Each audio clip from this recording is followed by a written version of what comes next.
Hey y'all, what's going on? This audio is actually from our March 19th live stream, and we have some surprise guests show up towards the end. I hope you enjoy it. He's the guy Bombad.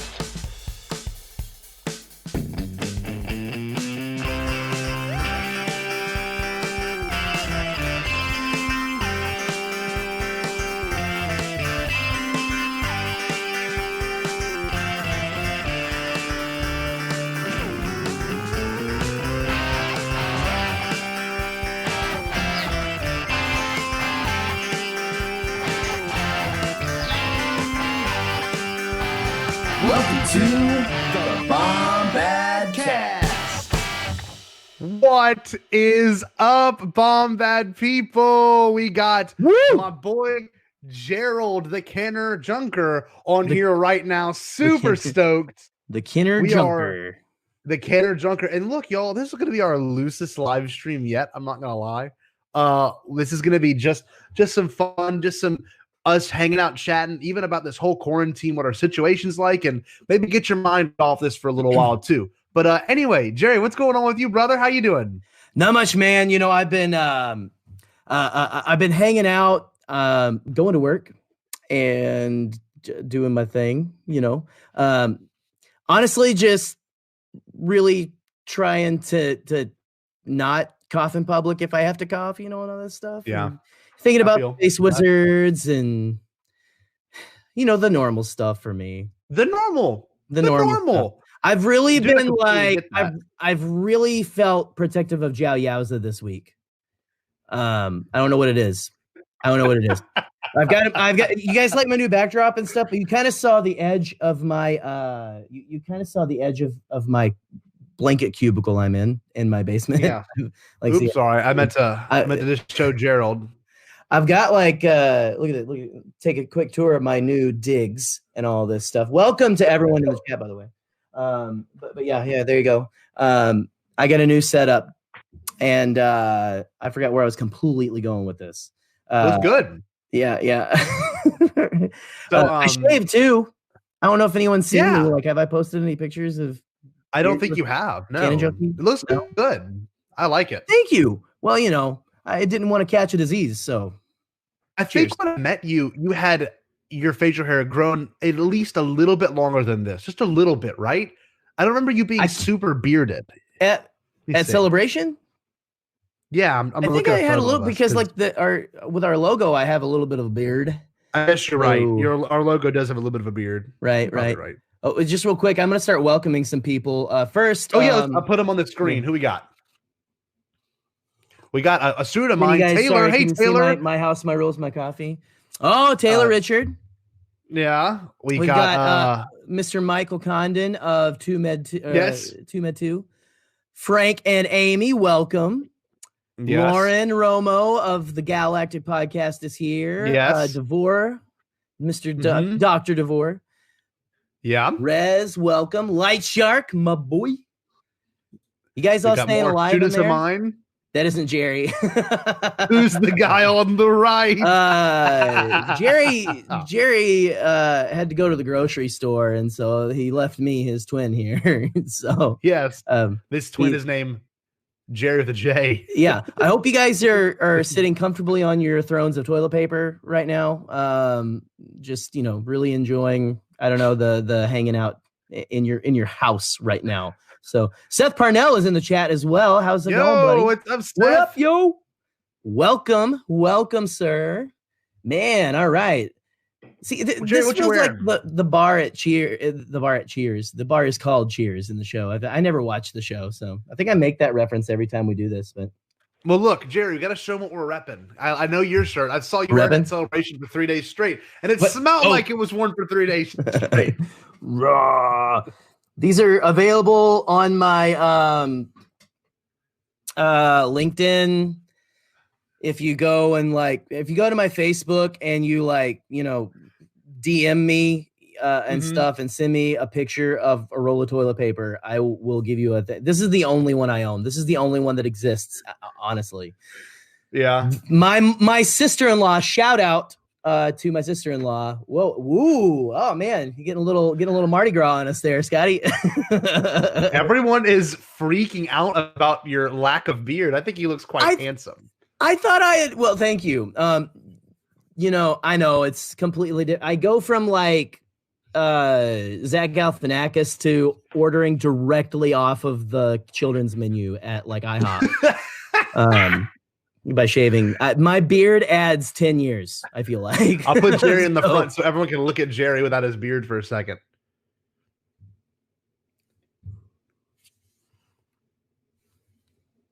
I don't know what I'm doing right now. You guys, you're loving it, right? You're loving it. Okay. Debonair. Thank you, Rez. Thank you. Let's see. Something dark side. What is up, Troy? Got Troy in the chat. ElderPug27. Nice to see you, sir.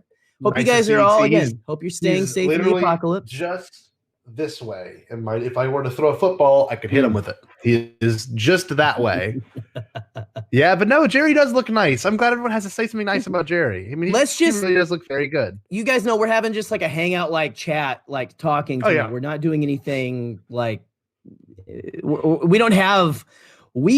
topic tonight is like, what's up? What's new in your world? You know, like pretty much going on. Pretty much. I mean, we'll talk. I mean, of course, we're going to be talking about a little Rise of Skywalker stuff that's been going on recently. You know, like that. What we had, like the early release, that dropped. What was it? Friday. I went to watch. Oh, shout out. I don't know if I don't think he's in the chat, but Justin Boots Gray of Trench Run Report actually lives like 30 minutes in the town, 30 minutes away from me. He lives in Grand Rapids. I live in Holland, Michigan. And so don't come kill me. But anyway, not Justin. But anyway, I got to go hang out with him. We went to watch Rise of Skywalker in the theaters the night before, like, I mean, the poodoo really started hitting the fan and like spraying everywhere. It was literally like getting closed. I got home and I shaved that night because my wife was like, there's like 12 cases of blah, blah, blah in Michigan and a couple in that town you were just in. I was like, oh, wow. I was at the bargain theater too. So let's go ahead and just shave and all that. But anyway, no. And sometimes when spring hits, I get like a bug in my butt. I just have to like take it all off. So dude, the beard, not everything, you know. But you know, stay clothed. One thing we've been talking about recently is I burped. It's one thing we've been talking about recently is doing some different alternative Bombadcast things because we're all I'm trapped at home. I'm a teacher. Y'all know that. I got some of my students in the chat right now. But this quarantine really has got me thinking all kinds of crazy. Been watching a lot of Conan, who's like one of my biggest inspirations, and we're trying to approach different methods of getting this podcast out to people. And I have one recently, and I want to hear some of y'all's ideas. I'll tell you about my grandma in just 1 second, Seth. Some of my ideas I've had was maybe doing an episode from the shower and not live stream like this. No, we're not a live stream. We're not streaming from Pornhub or anything. But yeah, no. It's just a easy little live stream dealing with, like, you know, just talking about celebration. And it's all happened to be from the shower, and it's just like, you know, it's just you hear the the swishing of wet hair, and then you hear like me cleaning myself off, and you know, it's a great idea. I think it's kind of funny, but no, there's one thing I will say. Thank you, Seth, for bringing it up. My grandmother's doing 1,000 times better. She had something. We thought it was a stroke at first. It's something they refer to as a TIA, which is when there's a momentary lapse of blood to the brain, and it causes confusion. It causes a lot of stroke-like symptoms. And generally, the first 24 hours of a stroke, it's either predicted that it will be a TIA or it will be a stroke. But after CAT scans and after 24 hours, a stroke tends to settle. And when she had her first stroke in December of 18, you could tell her face started to kind of droop. And so, like, that's the first sign of, oh, she really did lose a lot of the movement and motion in her face. But yeah, no, I kid you not. Around 2:00, 2 nights ago, 2 a.m, she was having a very hard time trying to phrase anything. She kept saying no, sad, confused. And I'm like, oh man, this is bad. And then I kid you not, the next morning, I stayed the night with her, at the hospital during this whole COVID thing. So the next morning, she literally looks at me and she asks about my best friend Chase, who's in town right now. She goes, "How's Chase and when is he moving to Austin?" I'm like, you literally went from last night not being able to say 2 words, but now she can speak full phrases and remember things. So I think it's kind of a miracle from God. So yeah, with that being said, I'm very thankful. Yeah, she's doing much better. She's actually at home now, no issues. So she got discharged yesterday. So yeah, that's awesome. Exciting stuff. Yeah, and it's crazy. And being in a hospital during this time was wild. They were like one guest in the room. Oh, dude, it was crazy. And like, Allison's cousin is like a nurse, and she's been giving us updates from Alabama. Like, and it's. I mean, again, poodoo hitting the fan, but yeah, what was it like? Well, the tensions were super high. Everyone had masks on. You can tell no one wanted to be there, but people had to be there at the same time. The doctors were like, I mean, I don't know. It was just like everyone was walking very fast everywhere. It was weird. It was eerie. It was kind of cool. I'm not gonna lie. It was pretty cool. But no. With that being said, though, let's go back to more Star Wars stuff. Actually, we can ask the chat right now. What do you guys want to talk about? What have y'all been doing? Yeah, what do you want to talk about? What have y'all been doing these past couple of days? Because for me as a teacher, I mean, I've been off. I've been teaching kids digitally, and a lot of students could tell you this right now. They've been getting little podcasts of me for the past couple of days, and it's just kind of funny how this works. The Bomb Scott. Yes. Cast. The Scott Bad Cast. Yeah, Mr. Darcast. It's good stuff. Well, Light Shark said, first of all, Pig Lover 777 said, "We don't want to hear you cleaning yourself. I have to see you in person." It's my student. I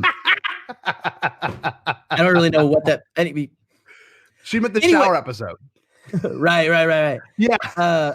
But okay, but Light Shark asked if we're excited about the Siege of Mandalore tonight. But the Clone Wars does come out tonight. It's actually Ahsoka's Walkabout that we're gonna have here. Sorry, I got my sorry, I gotta remember I'm a weatherman. I got my Ahsoka up there. But Siege of Mandalore is probably going to be like the last arc, but tomorrow I'm super psyched about like Ahsoka's Walkabout and getting more information, man. Oh, dude, it's gonna be great. Well, like I was talking to you on an episode. I think you guys probably remember that I was watching before, like, the new season came out, and like we were talking about how hyped we were before Bad Batch started coming out, and I was like, I'm ready for Ahsoka's story. Like, I give it to me now. Which Bad Batch was awesome. I hope you guys. By the way, did you guys enjoy the first episode of Experience Outranks Everything? I'm just I forgot we dropped that. For your answer. That's the funny thing about chats are. There's probably a slight delay, but I'm it's crazy. It's like this whole quarantine, everything has got me watching stuff I would normally not watch. Yeah, it's really exciting still. Like, seriously. Right. Dealing with what we get to be able to take in during this time off. And I have been rewatching some Clone Wars. I plan on maybe next week starting Rebels over again. So we'll see. Well, and I had the pleasure of being on Around the Galaxy with Pete this week. We actually recorded that like a month ago. Scotty's been like so awesome. I was jonesing. We were this close to having Pete on with us tonight, by the way, guys. Pete was this close, but he was doing another interview tonight, so he wasn't able to join. Well, I will say this. The offer was still extended to him, and he has got the link to the chat. Depending on how long we stay on, Pete could drop in if he is so inclined. So just say come for the Bombadcast, stay for Pete Fletzer, so. God, that'd be great. But if you can't make it, no big deal. No. Yeah, I'm not trying to promise anything crazy, but like we wanted him on. But anyway, I was on my episode with him dropped this week, and hopefully we'll be getting little my buddy Scotty over here. I don't know why I was calling you little or so, like little Scotty J-Ro. Tiny. But we gotta get him on there. But I think Frank and Amy, you guys were wondering if we were going to do like if I was going to do another watch along pretty soon. Well, I actually have Friday off tomorrow because they're they're starting to cut our hours. That I work at a factory, and we make automotive parts and like mirrors for cars, and they shut down the big three companies today. Nothing. We are going to get to the high points of this. We're not going to be talking about the depressing stuff and all that. No, it's interesting. But we want you guys to know where we're at. We want to know where you're at. You know, we'll like talk with you. But Scotty, I don't know if you're going to be like available anytime or whatever, but maybe we should do a live watch along of Rise of Skywalker or something. Maybe this weekend or next week. We'll do it where we've got headphones on and it can stay on after. I'm already like looking at like how to rig it up and stuff. To get going. Because I do not want another. I'm sorry, Light Shark. Our fun conversation is just lost to the lawyers at Disney. I mean, they are relentless. But Frank and Amy, thank you so much. I'm glad you guys enjoy like hanging out and listening to me ramble and stuff. But you know what? I thought if we're both gonna have more time, like why not start doing stuff like tell us like what you want to see. What kind of content are you kind of like wanting to see from us? Maybe in this area, like what's some things you'd want to see? Like maybe I'll actually get that Knives Out review done. So, hey, maybe you know, I had that's not the worst idea.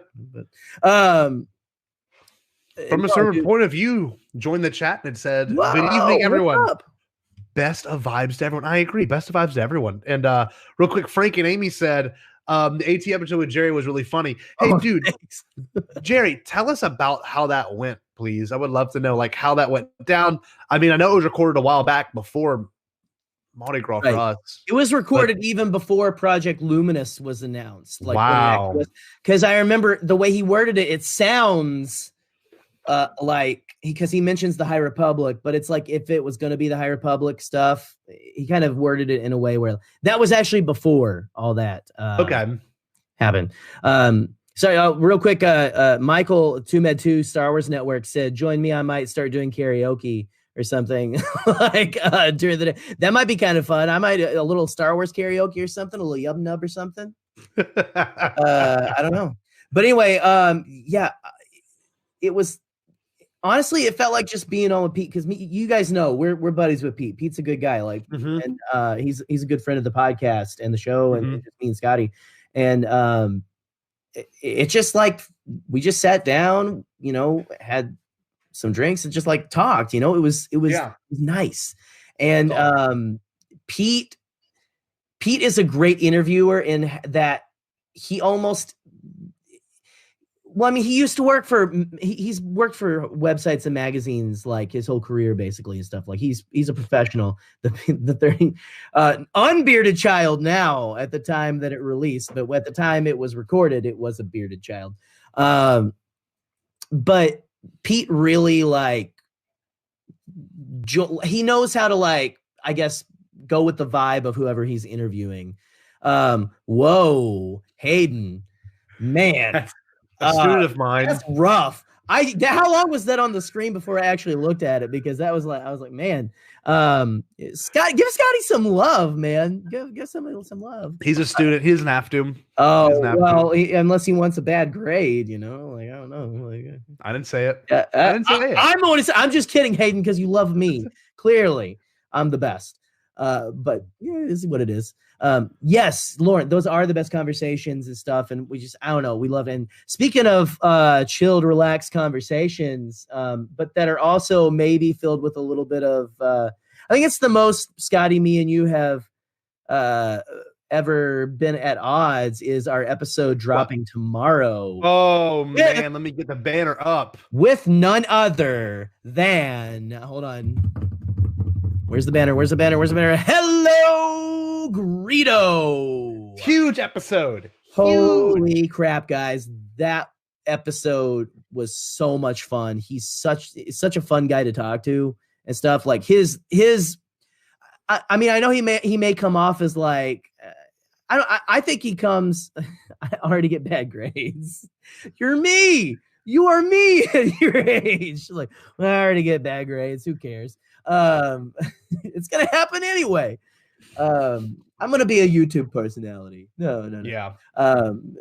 No, kids, stay in school. What is it? Scotty deserves no love, none whatsoever. My gosh. Yep. Man, dudes are brutal. quarantine has quickly turned. It's like The Walking Dead with your class right now. Jerry did a swore? Did I swear? Oof. When did I swear? Mom's account. This is all very interesting. I didn't. Did I swear? I don't think you. I don't think I did. I'm sorry. Like, what is I'm sorry if grades is a bad word. I don't know what I said. You don't have to type it in there, I guess. But now I'm just gonna be like, what the heck? Darn me. I really fudged up, guys. Man, I have completely been derailed. What were we talking about? No, it was Greedo. Dude, we had so much fun with him, and we're both so excited for you guys to hear that. Oh, it's great. Because I think it might have been my favorite conversation we've had so far. It's just it's just fun. It is. For an episode about us fighting about the special editions versus the I almost said prequels, the original. It's and don't even get me started. I want to do an episode on all the changes in the prequels because that's an episode. Right? That's a good one. No, real quick to kind of tell you what our episode with Hello Greedo was like. Not only was he a great guest, but the funny thing about him was he doesn't do podcasts normally, and I'm pretty sure he told us he's like he's the second podcast he's done in like 5 years. So like he said he did them in 5 years ago, but he hasn't done a lot since. And like when they did Pete. Well, he does live streams and he's good at those, but his podcasting was amazing. Like I was really impressed. So hopefully we might drive him to doing a podcast another day with us. So maybe like you got to tune in to find out what conversations happen throughout the whole episode and stuff. So yeah. What can we say? Everyone who like hangs out with us loves us. So I mean, yes, you guys. I mean, case in point. Except for when I guess I use big boy words. I don't know what anyway. We'll figure. No, apparently they were messing. Yeah, I know. It's okay. Just messing. No, I try to keep it above board. Oh man, y'all been liking the Clone Wars? Heck yeah, man. I can see that Troy didn't listen to our episode yet. I'm just kidding, man. I'm just kidding. Troy's like basically a member of the podcast, so it's okay. Yeah, pretty much. We got to have him on maybe and stuff. Have you been like what have you guys been thinking of the new one? I'm just looking at they're still messing with me. Light Shark said you said F at symbol hashtag number. Like what? Jerry would have never dropped that on public air. If I've heard Jerry swear before. Ever on here. I don't know. So Clone Wars. I've been really digging it, and I was rewatching that last episode today. Rick. Hi, I'm Jerry's 12-year-old son. The feud. Rick, did you just drop in? Like, where the heck have you been, man? Come on. Except you, Rick. Rick, except you. I hope everyone's having a great time tonight, except you. Oh. Bad Batch was awesome, though, and I was just rewatching that last episode this morning before I went to work, and holy cow, man! Like, I absolutely love that scene we were talking about on Experience Outranks Everything. The Mace and Obi-Wan part. Oh, Mace dude. was the big like cool. The pure Star Wars, Lucasfilm, Indiana Jones, George Lucas, Buck Rogers, speech. Man, I love that so much. It's so good. Cool. It's so Samuel L. Jackson and so Star Wars and so. They kind of did give him a Pulp Fiction monologue. You're right. I didn't think about that. Dude, well, it was almost Tarantino-esque too. He had a Tarantino monologue. Oh, wow. And could you imagine if they got him to come back and voice just for a second, just for an episode? Oh, yeah. Cool. He'd do it for the right amount of money. Right. That's so Hold awesome. on. Wait. I'm getting lost in some of these things, like the dark side and Anakin, like Troy down there talk about how it had him like, dude, man, we are like is full on Revenge of the Sith, like Anakin. Like I'm loving all of the context we're getting for all these characters, right?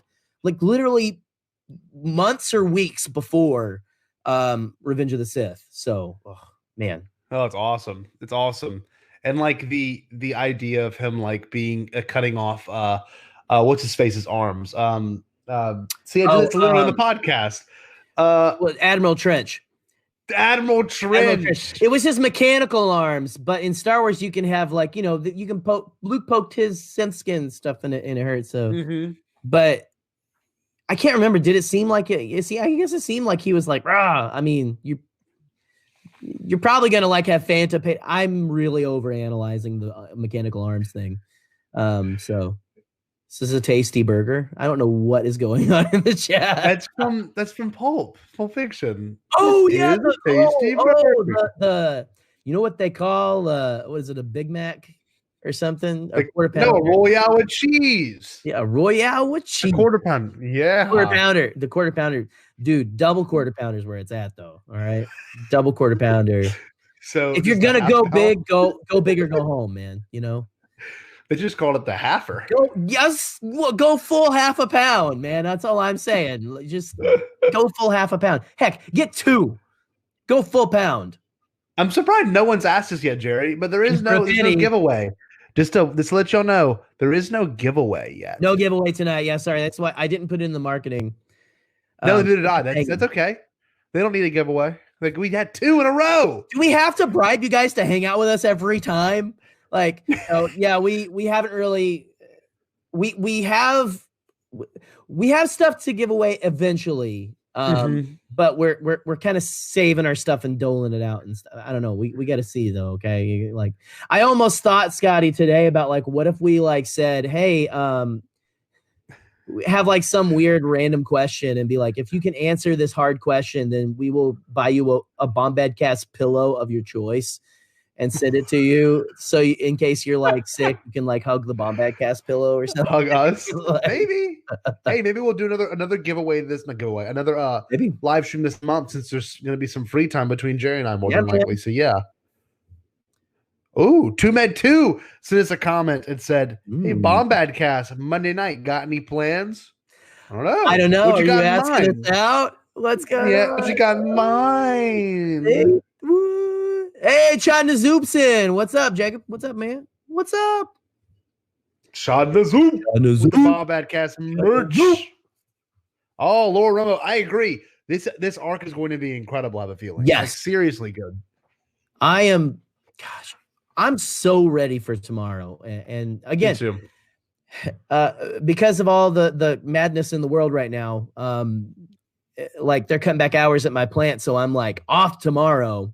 Have my full work week already. Like I was hoping to get some extra time, but like I'm kind of like, shoot, now I can like have the whole day off. I can talk to you guys all night and then like go upstairs, watch the episode, then go to bed. Yeah, don't worry, we're not going to stay on that long probably. But I'm so ready, dude, to see like we're going back to the course on Underworld. Is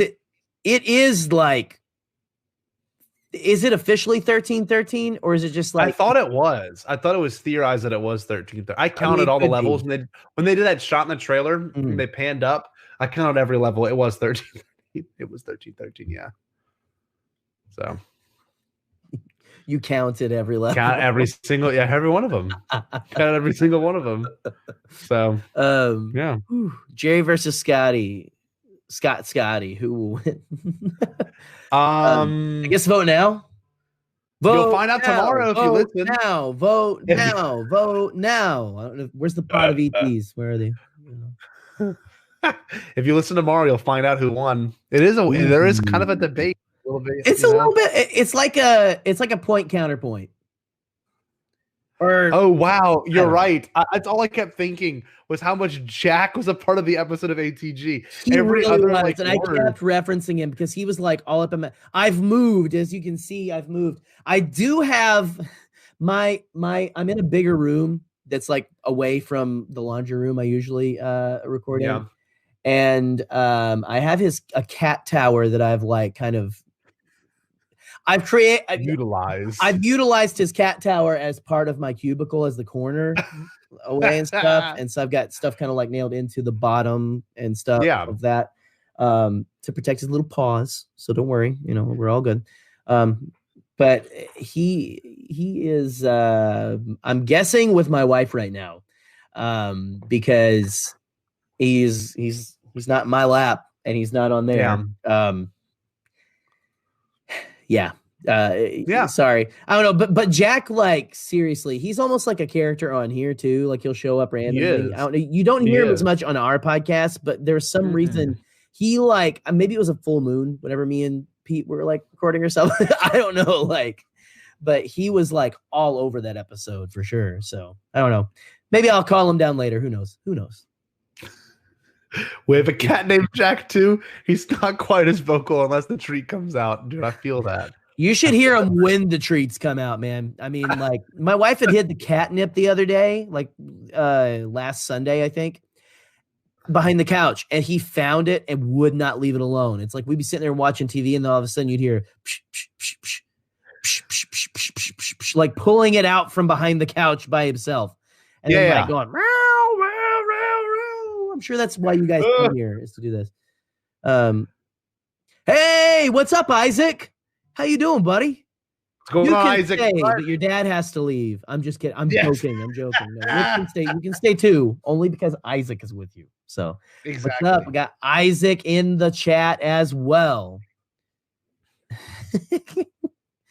Hayden is really cruising for a I know. Whatever, man. I don't know. Like he's cruising for a low grade point average. I'm not leaving. Fine, Rick. Be that way. Be that way. But I'll leave it alone. I'll leave it alone for now. It's okay. Jerry. Yeah. I want to say something to you, my friend. Lay it on me. Are you excited for? I actually don't know where I was going with that. I had an idea, and then it literally popped out of my head.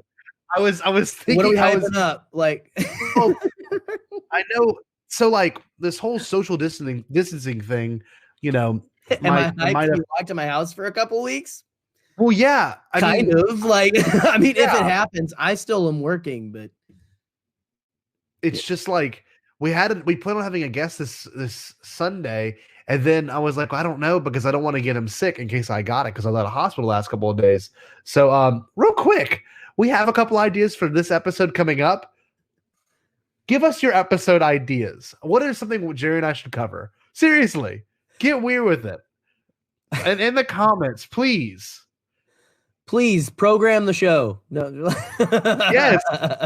What should we talk about? I love Rick. Yeah, they're calling you out. Okay, Rick, you can stay. Rick can stay. Look at that. All set up, no delivery. Kind of like our podcast. No, I'm just kidding. I'm joking. Oh, someone posted something today. Well, speaking of Around the Galaxy, Pete tweeted out from Around the Galaxy, like some dude did like a little short like TikTok video or something where it was like all you guys starting podcasts, all the podcasters just now starting during the quarantine. Don't do this. And it's like, what? Did you watch it?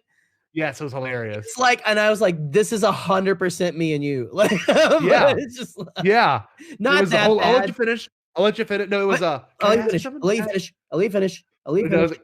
Can I ask you something? Can I ask? Because they were like, oh, sorry, what were you going to say? Well, that's totally happened, though, where we've been like, what were you going to say? And then you're like, I don't know, I lost it. Or maybe that's happened to me. Or something. Hey, as long as we're honest with ourselves, Yeah, man. Hey, that's our thing. I mean, that's why you guys are here. I'm sorry. I'm just now noticing that Frank and Amy said in the chat that cats are total crackheads, and that is They're not wrong. completely accurate. They're not wrong. No, not at all.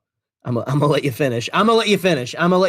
That's what it was. I'm gonna let you finish. I'm gonna let you finish. I'm gonna let you finish. I'm gonna let you finish. Oh man, it was so good. But I just had a crazy idea.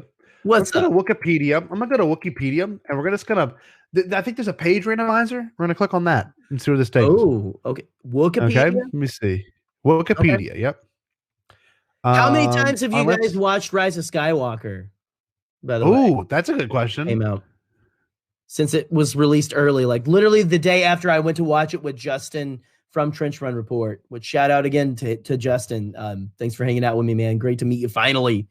Maybe I have to have him on, but I maybe not in my house now, like in each other's houses. We'll have to do the digital thing, even though we live close to each other. The all new how not to do a podcast Frank and Amy. What's your favorite starfighter from Seth Parnell? What do you think, Scotty? My What's your favorite starfighter. Oh, dude. My favorite starfighter, I like the Naboo N1. I believe it's N1. Okay. No, it's the is that it? Yeah, the N1. One of my favorite starfighters is that one. And I also am a big fan of what was the TIE they made in Rebels? The TIE TIE Defender. Not Advanced. TIE Defender. Ooh, that was a cool design when they first dropped it. The wing on the top, and yeah. Yep. Okay. Yeah. That's a pretty cool design. I think mine. I don't know, man. Fighter, probably the classic X-Wing or something. Well, no. I like the new like T. Is it T90 X-Wings? Let me look it up. Cannon Junkie. Yeah, there you go. Or like just a junkie. Well, I do have a crackhead cat, so. Yeah, it is the Lauren T90. Romo said she's watched it twice on digital. Yeah. I've wow. Like just throwing it on randomly because I watch in like little bursts here and there. The other night I turned it on. I was gonna go to bed before 10, and I ended up watching the rest of I was like halfway through. I got all the way up to where like Rey is going to Exegol and stuff. Nice. And, See, it was the fight. It was the fight on Kijimi, which here's a hot take for you, Scotty. The lightsaber duel through the Force connection with Rey and Kylo, the dyad connection. I think I like that lightsaber duel. To me, okay. Dyad lightsaber duel on, in two places. The Death Star duel at the end. Me too. I like the one. No one else has brought that up yet either. Like out of all the coverage, no one has done one. Maybe AT chat did, but no one has really brought up the impressive, different types of lightsaber duels that the Rise of Skywalker even did. Which AT chat does some great breakdowns of lightsaber duels, and I think it'd be a good thing to discuss at one point. I haven't watched the any of the special features of it yet. I actually have been watching the digital version as well. Very good. I only got about through halfway of it last night, but I got about right to the part where they find the dagger, and it cuts. It's right before when Chewie puts the dagger in his pouch, and it cuts to the Knights of Ren. So that's as far as I've gotten in my rewatch. Speaking of rewatching Rise of Skywalker and Chewbacca, I don't know if you saw Scotty on Twitter. Tomorrow, Jonas Swadamo is going to be doing a I did see that watch along, like a Voodoo Rise of Skywalker watch along. I don't think you have to really watch it on Voodoo specifically, but I think he's going to do that and then talk on his Twitter, so you can talk with him while he's watching it. So that's going to be kind of cool. So if you guys want to do something like that too, I have listened to the novelization, Rick. He's asking, haven't watched it yet again. Have either of you read the novel? I have listened to the audiobook, and I was at work because I'm at work, I'm on the line, and we can have headphones on, and I was almost to the point of like bawling like so many times towards the last half of that book. It goes in depth on character motivations and emotions and thoughts, and That's awesome. it goes deep on Leia and Luke. And Scotty, I don't know if you've had a chance to listen to any of it yet either, but not yet. It goes full on. Anything you want to know about Palpatine and how he came back and where Snoke came from, like how Snoke figures into it, you basically get the PowerPoint overview. Yes, indeed. That's awesome. But I mean, like in depth, like exactly how he survived. Oh, really? Yeah. Good. And I was like, holy, I almost actually did curse on the line and stuff, so I liked it. I don't know, have you, any of you guys, Rick, have you? Or anyone for that matter. Anyone. Besides just Rick. King Omen on Wikipedia. Look up King Omen. What about the thing? So there's a name for the thing Palpatine was hooked up to, and they dropped that at the beginning when Kylo was going in to see him. They drop a lot of good stuff whenever Kylo first goes to see Palpatine in the beginning of the book. Yeah. But then like you really get a big info dump like at the end when he's like kind of Rey's confronting him. But you get a drop of the big claw arm that he's like, what that actually is, what it's called. I don't know. Does anybody want spoilers? Watch out. Do you want me to spoil it for you, Scott? I don't care. It's the name of a robot claw arm that Palpatine's on. The Bombadcast. It isn't called an Omen harness, which is probably the sickest like metal band I've ever heard of. Harness? Omen harness. That's pretty. We are Omen harness. That sounds awesome. You can't even read the logo. Can't even read what logo? Omen harness. That's what it's supposed to. It's like harness. That awful looking metal logo. King Omen. Yeah, you can't even read. King Omen. I don't know like if he has anything to do with that, but they did say that it was something that was once worn by the King of the Sith, which was an interesting drop. Jesus. Like, ooh, I'm intrigued. Like, what's going on? What's going on? Like I'm 100% down with everything they revealed about Palpatine. I'm just coming out right now. How he's back and all that. It's basically a mixture of everything that good old Beaumont Ken or Beaumont Ken. That's the name, right? Yeah. Okay. Beaumont Ken said, was it cloning, dark magic, dark science? Yes. Secrets only the Sith knew. Yep. It's basically an amalgamation of all that stuff. Like he was like, yes, yes, and yes. All of the above. And I kind of love that. Because it's Star Wars. It's like they're evil space wizards, but it's also like there's a little bit of the science fiction mixed in this world of magic. It's I don't know, it's awesome. It is awesome. Let me get a big thing pulled up of the logo. Hold on, give me 1 second. So I just made the logo for Omen Harness. Hold on. Give me one moment. Jerry, can you do something we referred in the business called stalling? Yeah, sure. Well, okay, we got 2med2 over there saying my show is how not to do live stream and podcasting. I don't know about that, man. Come on. Yes, from a certain point of view, the documentary is incredible, and I'm gonna make Scotty watch it before he like comes back. Like he's got to get on that this weekend or something because it's great. I loved it. I plan on doing that. Yeah. Okay. Eric's on. Eric Cotterman, everybody. Eric Cotterman, Jerry. What's up, Eric? How you doing, buddy? Where's he at? There he is. How is it going? Daddy. Vic says the King Omen is a Legends connection. He said, "Look it up on Wikipedia." Did you look up King Omen up? I did not. I'm going to, but I wanted to share the metal logo. Omen harness. It would be 80s metal because Star Wars is so 80s. Yeah, man. Star Wars would be Omen harness. Or like Swedish and stuff. So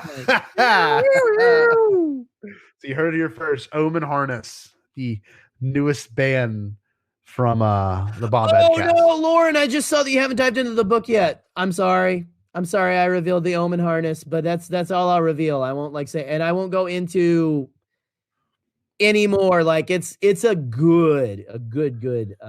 King Omen. Let me see. King Omen. OMMIN. OMNINI. I don't know if you want to like zero in on 2med2 on Michael's little. Oh, let's see it. No, tweet. The novelization is so good. I'm not a crybaby like these guys, but if you would have seen me, maybe I had the feels. You were crying, Michael. Come on, buddy. Come on. You were tearing up. The way they were talking about Leia, and they did some cool stuff with like. They did some cool stuff with Leia's the way she, like what she was doing connecting to Ben there at the end. That's all I'll say. But just dive in, guys, for sure. It is amazing. Omen looks pretty. Well, he looks like a Sith, the human male Sith sorcerer, and also direct descendant of the ancient Dark Lord of Sith, Freedon Nad. As a youth, Omen was instructed in the Sith teaching by his father and the previous king of Onderon. Oh, Onderon! Wow. That's what's Onderon from? Onderon is. Well, I mean, it's originally from Tales of the Jedi. Yeah. Thank you to Blast Points for teaching me that because I didn't read that in the 90s. But it is also a big arc on the Clone Wars. So here you go, King Omen, and Rick in the comments section here is saying King Omen was an ancient Sith king. The dark side was basically destroying his body, so he had an exoskeleton made to keep him alive. Part of that exoskeleton became the harness, so Omen harness. Wow. Yeah, man. I love that kind of stuff. Me sorry if you don't really like cloning. We talked about that on our After Arc show. Yes, we did. We did. Clones in Star Wars are not the same as like science fiction clones. It's different. Very different. Space fantasy. But again, we all have our things we like and we don't like about Star Wars. So that's cool. Like, Alex, our buddy Alex over at Star Wars Explained and stuff. Mm-hmm. He's never really liked the Palpatine coming back stuff. And that's okay. That's your prerogative, man. Like if you don't like it, it's fine. Yep.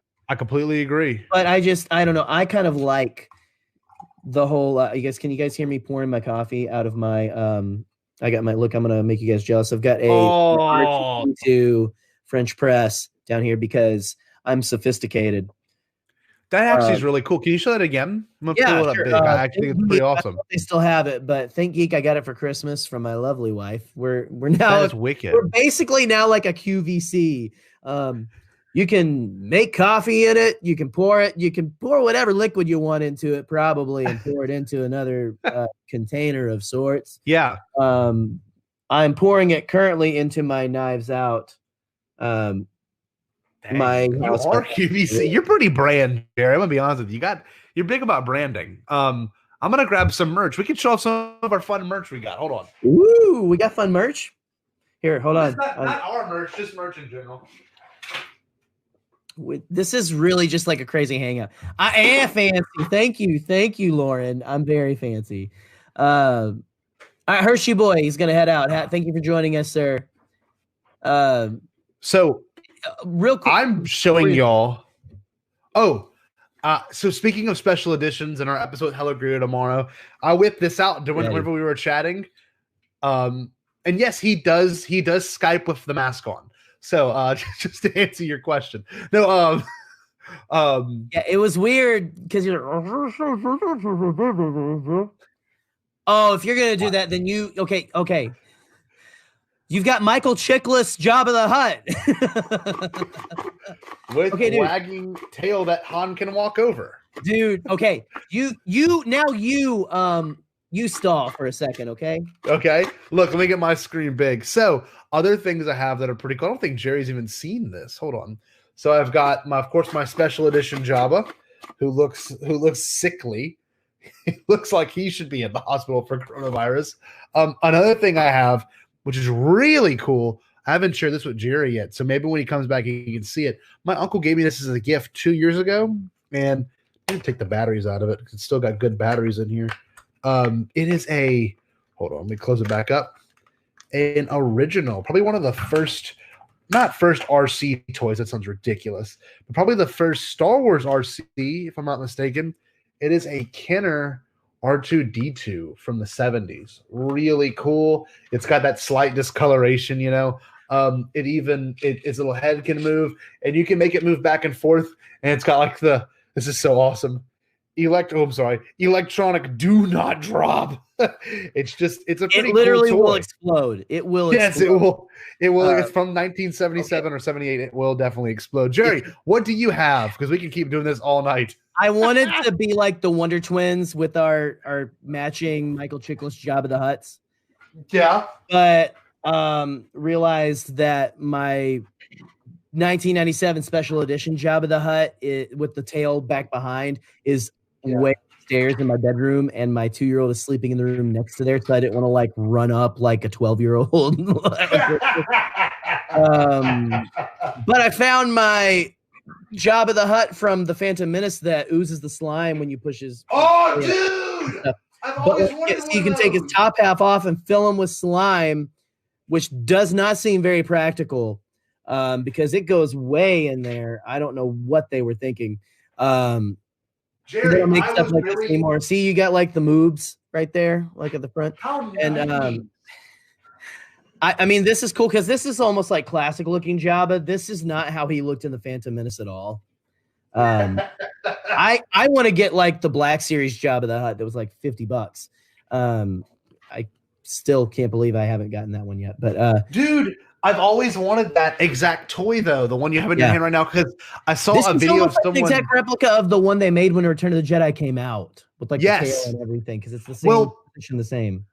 It's probably the best looking Jabba, like cheap Jabba toy, because Jabba toys either look really bad or they look really good. That's probably the best cheap one. Right. You know what I mean? He feels like he's made out of like bath toy material and stuff. I let Ella play with this for a little bit. Like I got her some Star Wars toys to play with, and she just basically immediately took the top half off and was just sticking other figures inside of it. I'm like, so he's like a pencil holder kind of thing. I'm like, I don't really know where you're going with that, but cool. Isn't that cool? Yeah, Seth. Yeah, thank you.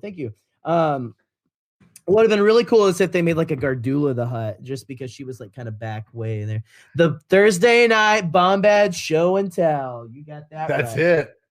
it. Some of these Jabbas. Look, I want to pull up the eBay real quick, Speaking just of for fun. Stuff, there you go. Oh, dude, I have a video of me opening that toy when I was 5, and I said, "Hold on, real quick. Let me get this pulled up." You're good. You're good. See, Jabba toys, y'all. If you look, this skiff guard one is 100% in stores right now. I just saw this one in the store. Actually, you can go buy it for that one. What is it? $60, $50? Yeah. Wow. So, this one is the Black Series. 20. This one's impressive, dude. This came out in 2014. Are you kidding me? Yeah. Wow. Yeah, it was like one of the first. Beautiful. Like that's kind of like statuesque. Like that's probably a fairly expensive one, you know. And I mean, obviously it probably is. I missed back in the day. I was like, I don't know, almost $40, or I think it was like 30. It's like, 30's a little pricey for my blood, and now like it's probably. Look at this! Wow. Look at that. I don't even know if I would want that. We're just gonna peruse. It just looks. This would be a fun thing to do every now and then. Yeah, man. This would be a fun thing to do, honestly. Whoa! Hold on. We got breaking news. Devore is asking us if we've seen the Lego Star Wars helmets that just got revealed. I haven't seen them. Okay, I'll get them pulled up, Jerry. Like Lego Star Wars, the game, or Lego Star Wars? No, helmets. Like just Lego. Helmets. They're helmets. Real? Hold on. Yeah. Let me get you full screen so I can get like this pulled wearable. Up. Like for us, no like Lego people, or like like a Boba Fett helmet, but it's like the Lego version. Let's see. Hey, no problem, Michael. Anytime, buddy. Anytime you guys want time to go by really quickly, you probably shouldn't ask us, but we'll still try. So let's try this. Give me 1 second. I'll get it pulled up. Yeah, you got it. You guys want to see something cool? I talk about this on tomorrow's episode, but Scotty, I found that toy from Taco Bell from '97 when the special edition came out. The Darth Vader Yoda magic mirror box and stuff. I don't know if you guys can let me get it pulled up. Let me very get it well. up. Can we see? I can't. Nah, not really. Take your phone and see if you can put a flash through it real quick. See if you can get a little better. It's gonna be kind of hard because of the magic of the box. So. Oh wow! There's Darth Vader. So it's just a reflection, essentially. That's his head. He's floating in there, and then you take and turn it, and how genius! Magic! It's magic! It's just the idea. Oh, it's magic. Well, the idea of it's so clever because it's like, let's make 1/2 of one character's face. Right, we're good. Make it happen. It's clever with mirrors. So let me get it pulled up real quick right here. It's for the reveal for everyone from film.com or /film. Oh, that's snap. Pretty sick. Yeah. That's cool. It's probably going to be like it looks pretty expensive. $5 million and a spleen to buy that thing. I don't know if I honestly would buy these. I don't know. I'm a big Lego person, but like, I don't know. If they made Mando's helmet or something like that. I mean, they already kind of did this. They did the one with Yoda that was really cool. The TIE fighter pilot's pretty sick. Yeah, that is pretty cool. Preschool. That's so preschool. I don't know. I think I was gonna say that's pretty cool and sick because you said sick at the same time. So it's like yeah. That's how it goes. I'm gonna go back to looking at some Javas real quick. Let me since we're back to Jabba, Lauren asked, besides Jabba, what other HUD is your favorite? I know mine. I wonder if yours is like, maybe you should say what yours is. I don't know. Like mine might be like Gracchus or whatever from the comics, or what is the one from not the one from Clone Wars, but I love the table of like gangsters. Oh, that part was so sick. Yeah. I think I like the one with the giant space cigar or stuff who looks like Capone or whatever, you know. Like, yes. Ultra cigar, see, you know. Like, mine is Zero. Oh, Mr. Money Man, or whatever he says. Shout out to Black Series. Black Series Rebels. That makes so much sense, Scotty. So much. And I'm just playing. Jabba. I'm so sorry, Jabba. Please don't send me away. This is pretty good. Please. You would sound. Everyone in the world me, Josh Noodle. Gracchus the Buff Hutt. I like dude, Jerry. I haven't told you this. The buff.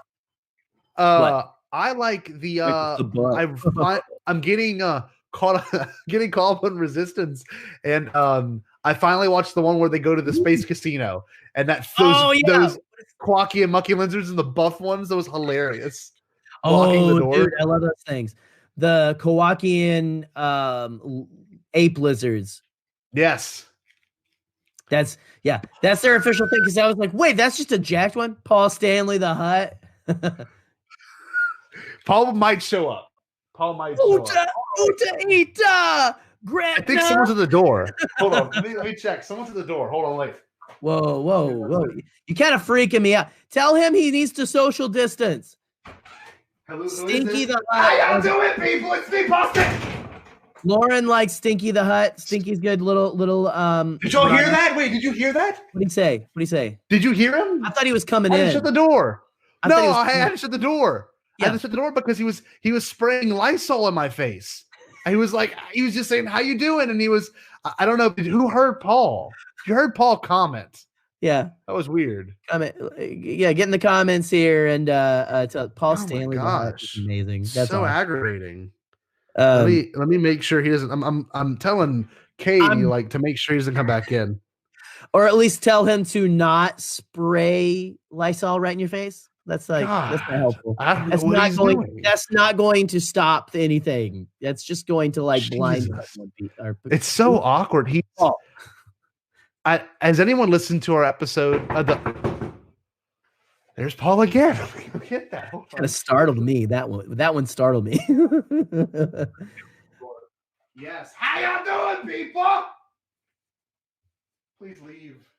Please leave. You want some ice cream? Jesus. I can't believe he did the ice cream thing again. Say it, don't spray it. Rick. He keeps offering me ice cream. It's ridiculous. It's this thing. It comes with ice cream, store-bought Walmart brand ice cream. Scoops it in a bowl and flips it over like he's a Dairy Queen, but it just falls out because it's not in a cup. It's in a bowl. Every time. That bowl. Ceramic bowl. He does. He calls it Kisses, Cookies, and Cream. And I watched him literally. I looked at the window and he takes Oreos and he crushes up in his hands and he blows it onto the ice cream. That is not proper protocol for currently. like sickening. Like Nacho Libre, where he crunches up the chips. Yes. And then he sings the Folgers theme. Has anyone ever heard Paul Stanley sing the Folgers theme before? Folgers theme? Give me 1 second. He's oh my gosh. No, I promise. How about this? If we have go ahead. What are you saying? I'm just making sure that, what's his name doesn't come bursting through my walls and stuff. Alex Jones. Alex Jones, yeah. Anyway, go ahead. You're good. No. I'm gonna be honest with y'all. If we get a panel at Celebration, and if we're gonna do a live show from Celebration, be it at a bar or in the hotel after, or in the hotel lobby, whatever the deal is, Paul Stanley will 100% make an appearance live in person, fully costumed. So I promise anyone, even at the podcast panel, Paul Stanley will be there. Okay, he might not be wearing his Kiss outfit, but he'll definitely have the makeup on and the hair. So I'm 100% warning you. That is going to happen, okay? Give me 1 second. Let me get the Paul Stanley commercial. Rick is making Kiss jokes now, I'm pretty sure. Really? Let me see. Star Child Crunch. Oh, that's amazing. Give me 1 second. Jerry, what we call the business. I can't think of words. Lauren, this is getting out of hand. Now there are two of them. This is getting way out of hand. This is like a regular episode. This is like a regular George episode. That's what I'm saying. Okay. You're pulling up that. Lauren's got a serious question whenever we're done messing around. But let me make sure the audio plays for this because I'm not about to just listen to this bare bones. Hold on. We got to make sure we have.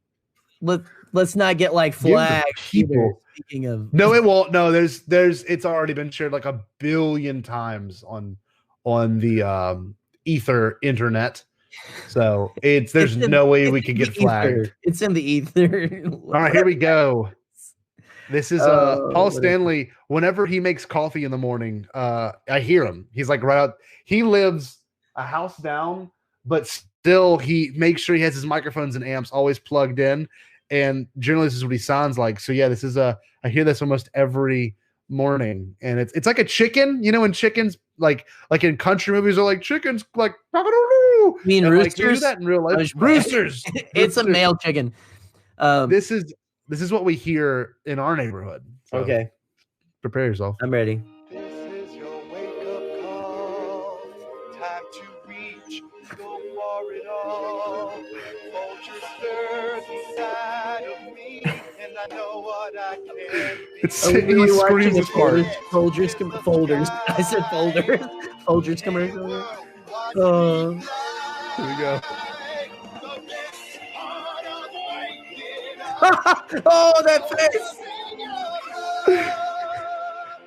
That was like He disappears. How has Paul Rudd never played Paul Stanley in a movie? That's what I want to know. He's like that. How to waking up. Waking up. It's the whip. That's how he wakes up. Waking up. It's the whip that gets me it's just incredible. This is I'm gonna get that pulled up again real quick. This is just how has this not been GIF? This is like the George Lucas camera GIF to me. Oh man. Like this. Right here.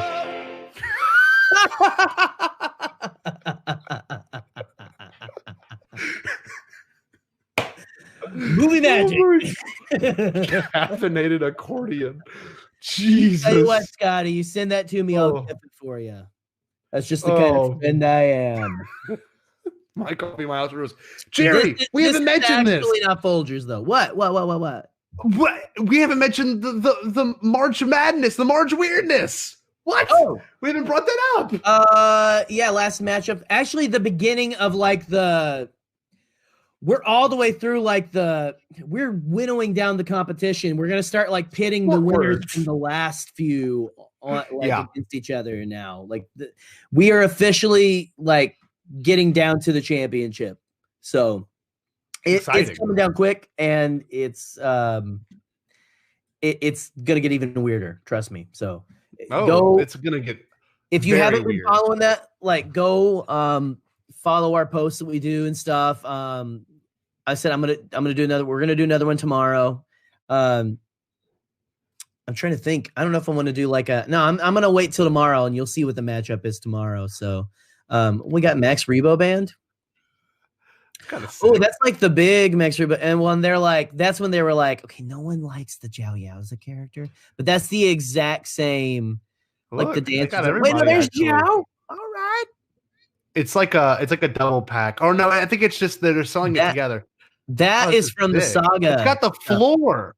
It's got the floor and everything. Dude, but that's like the cardboard thing, isn't it? No, that's actually. I think it's the actual look. That was like the saga collection, like Palace Stage. Tear off the perforated area and combine Jabba's place entertainers. Look at that. Ooh. Wowza. Jiao wowza. Okay, I kind of want that, but that's like every figure I actually have, but repackaged like 10 years later or something. Okay, maybe it's just me, but the Kenner one we saw earlier was awful. This is sick. Wow. What is that? So preserve this really well. Oh yeah. My cousin had that. Not like the full set, but he had like the Jabba. I remember like holding that Jabba in my hands and stuff. And that's the tail sick. that kind of pushes. It's pretty cool. That's awesome. Got like the little like things. I don't know if we want to take a second from Star Wars QVC to maybe sorry. No. I'm loving it. But I'm fascinated. We're just gonna like go for everybody's jingles tonight. You know, I want Paul Stanley to do that McDonald's jingle from like the early 2000s, like ba-da-ba-ba-ba.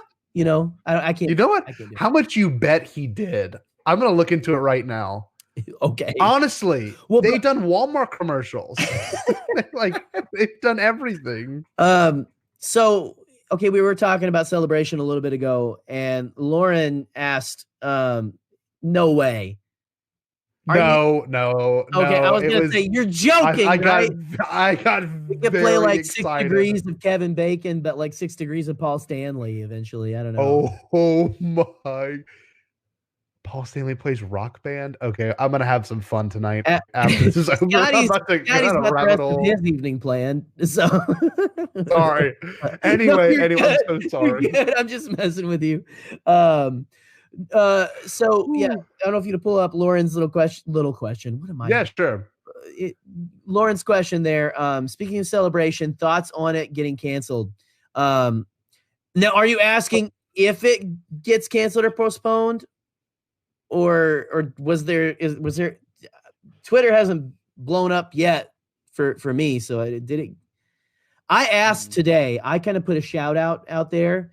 And I had like Jason Ward and John Hoey both get back with me. I think they don't want to cause I don't think they're planning on it like they're going, they're going like it's still going right now. I think this is how they're going to approach it. Honest to God, it's in August. It's farther away than all these music festivals happening because like Coachella was like in June or July, I think. All this stuff is still so far away that they're taking it day by day. I really do. I'm convinced of that. Like they still have the podcast stuff open. We're going to submit soon for that. Yeah. They still have all kinds of stuff still mentioned in there. So honestly, I think when they announce, and I did this on our shower podcast that I already have recorded. I mentioned more than likely, I have a gut feeling it's going to be probably told to us in May because May's 3 months out. It's the right amount of time to get people to prepare for when they postpone it. But I'd imagine they're probably going to stick to their normal April time, which I'm shocked they didn't do this past year. But I mean, I get it. It would be so soon after not enough content. My only fear about Celebration getting canceled, Lauren, and for anyone else that cares, are postponed, is that we won't get a Mando panel, and Empire Strikes Back will be 41 years old, so it would not be 40 years exactly. So it's maybe they'll if they don't do anything like that, they've got to do special stuff they might do like a live stream type of thing. Something for the 40th of Empire, because you can't let that go by. But no. I don't think we're gonna get. I don't think it's gonna get canceled. I think if anything, from what I've been hearing, the rumblings and stuff. And again, this is not official. We don't want to like upset anyone at Lucasfilm or like Reed Pop or anything like that. They're still, as far as they're concerned, from what I'm hearing, going forward as planned. Like it's still happening right now. We're just kind of, because this situation is a day by day kind of thing. But I think, Scotty, I think it would just be postponed to next spring, which would honestly help some people out. Probably even like, I mean, it would stink, but like putting it out a little more gives you a little more time to save. It could end up being the best celebration ever because, for one thing, we've been through hell together, after this. Someone, Yoda Bauer of Star Wars Refuge today, I think I shared it on the Bombadcast page, shared like a picture of Rey, like at the end of Rise of Skywalker, like looking for Finn and Poe, like right before she finds them. And it's like me looking for my Star Wars family to hug after all this at Celebration. That's so accurate. It's so accurate. It is. But, the possibility. Okay, to clarify, she said thoughts on the possibility it gets canceled, which I guess is what we're doing. I don't think it's going to get canceled. I think it's just going to get postponed, and that'll give people more time to like, hey, that's more disposable income, baby. Hopefully, if we all have jobs still. Okay, one thing I want to say real quick, just so like I want to get it off my mind. Like the issue with it being postponed or canceled would be, I mean, luckily we've got flights that can be transferred over a year and it can be changed for a year if need be. But they would have to postpone the hotel, which they'd still have to cover because we went through the Disney people to get our hotel. They would have to go and do this Disney night that was planned. There's a lot of things that would go into having to be, postponed or moved. So if need be, I think it could be done, but I think they really are going to wait until 3 months out. Just to be cautious. They're going to wait till the very last second. Like, okay, Frank and Amy, like you're saying there, it doesn't seem like such a huge event postponing it would be possible. On or not, I can see it why you guys think that. I just think we're in such an unprecedented I think it's such an unprecedented like thing we're in right now that I think people are like thinking of solutions they never have before for big things, like we just kind of got to see, hopefully in the next week or so, we kind of have a better idea of like when this whatever is going to drop off and stuff. Yeah. And again, like you're saying, we can just, for now, it's on. And so definitely. Frank and Amy, like you're saying, no, I am not going to Celebration alone this time, solo. I mean, I am flying out there solo from my home in Michigan.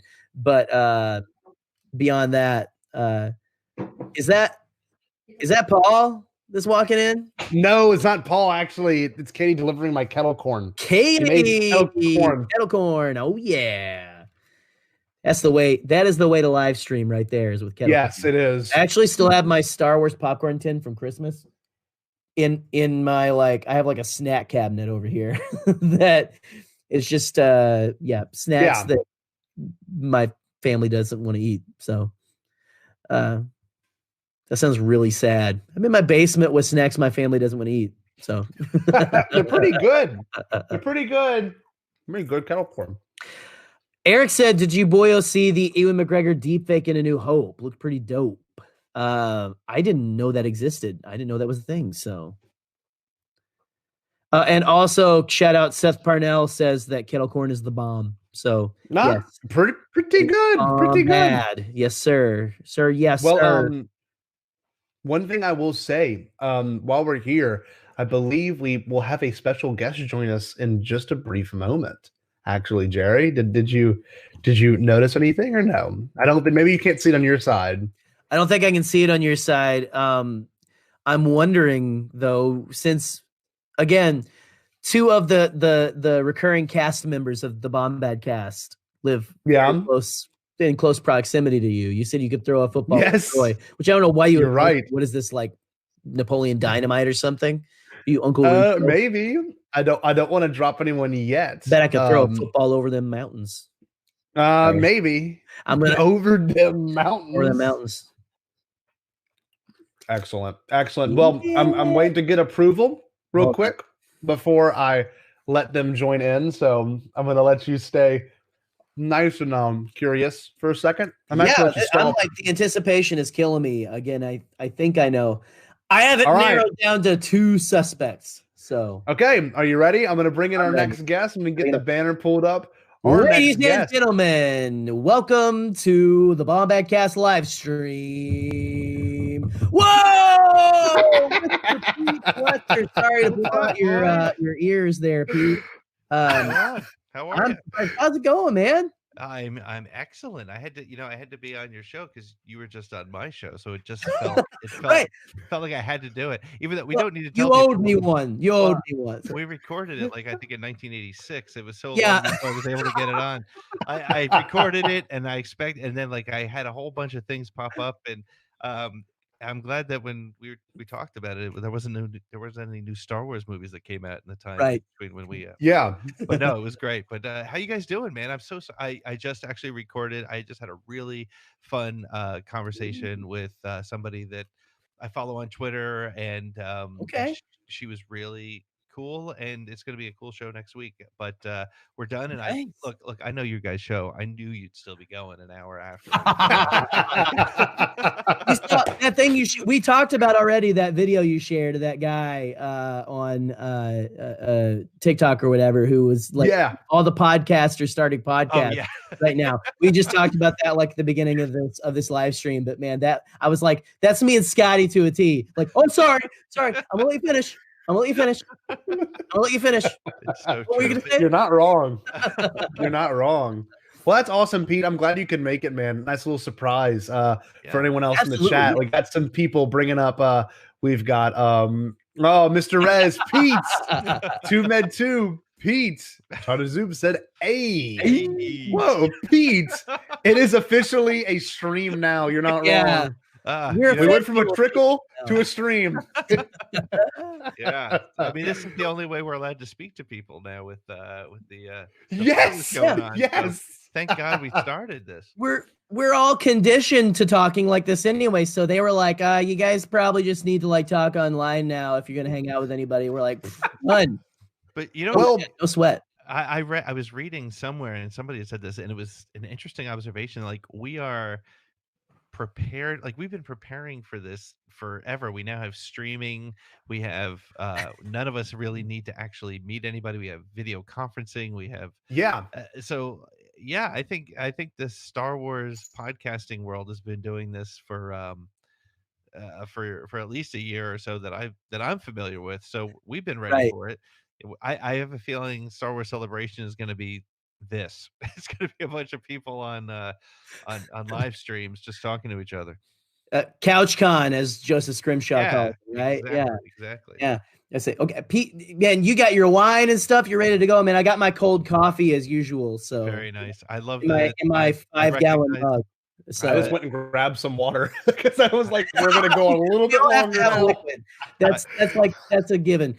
Pete, you haven't missed much, man. Welcome to the stream. But we've talked about Clone Wars a little bit. Oh, awesome. Talked a bit about kind of some of the stuff in the Rise of Skywalker novelization. We have some people who haven't read it. I haven't read it. Yeah. This guy over here. But no spoilers and stuff, but we all write words, I don't read too. For the majority of the episode, though, we've been like Star Wars QVC, except you can't buy anything. Look, I'll get it pulled up real quick on eBay. Yeah, we've been looking up Jabba the Hutt stuff on eBay. $800. Look at that though. Is that what is that? Where is that? That's the Hot Toys one. Oh, okay. And it comes with the Grievous to defend your Jabba. Is that the Black Series?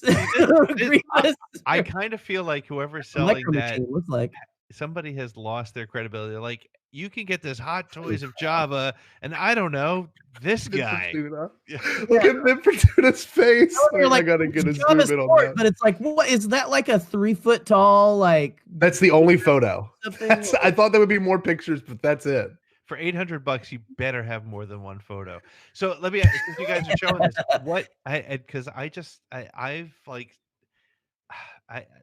what's Yoda doing there? I don't know that this speaks as someone who watched Star Wars one time is like, oh, there's a bunch of aliens in this shot, right?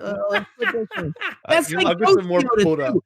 That is Black Series Ghost Yoda. You're lucky it's the headline isn't Star Trek toys. It's like yes. Someone was like, okay, what am I gotta find stuff to sell because I'm stuck in my house. I gotta find something to do. I'll sell my roommate's Star Wars toys. That's right. He wouldn't even notice. So what would you? Here I am asking you guys questions now. But what would you say are some of your within your collection, things you haven't sold, things you aren't selling, things that you like? Pete. What are some things that you what are some of your favorite things in your current collection?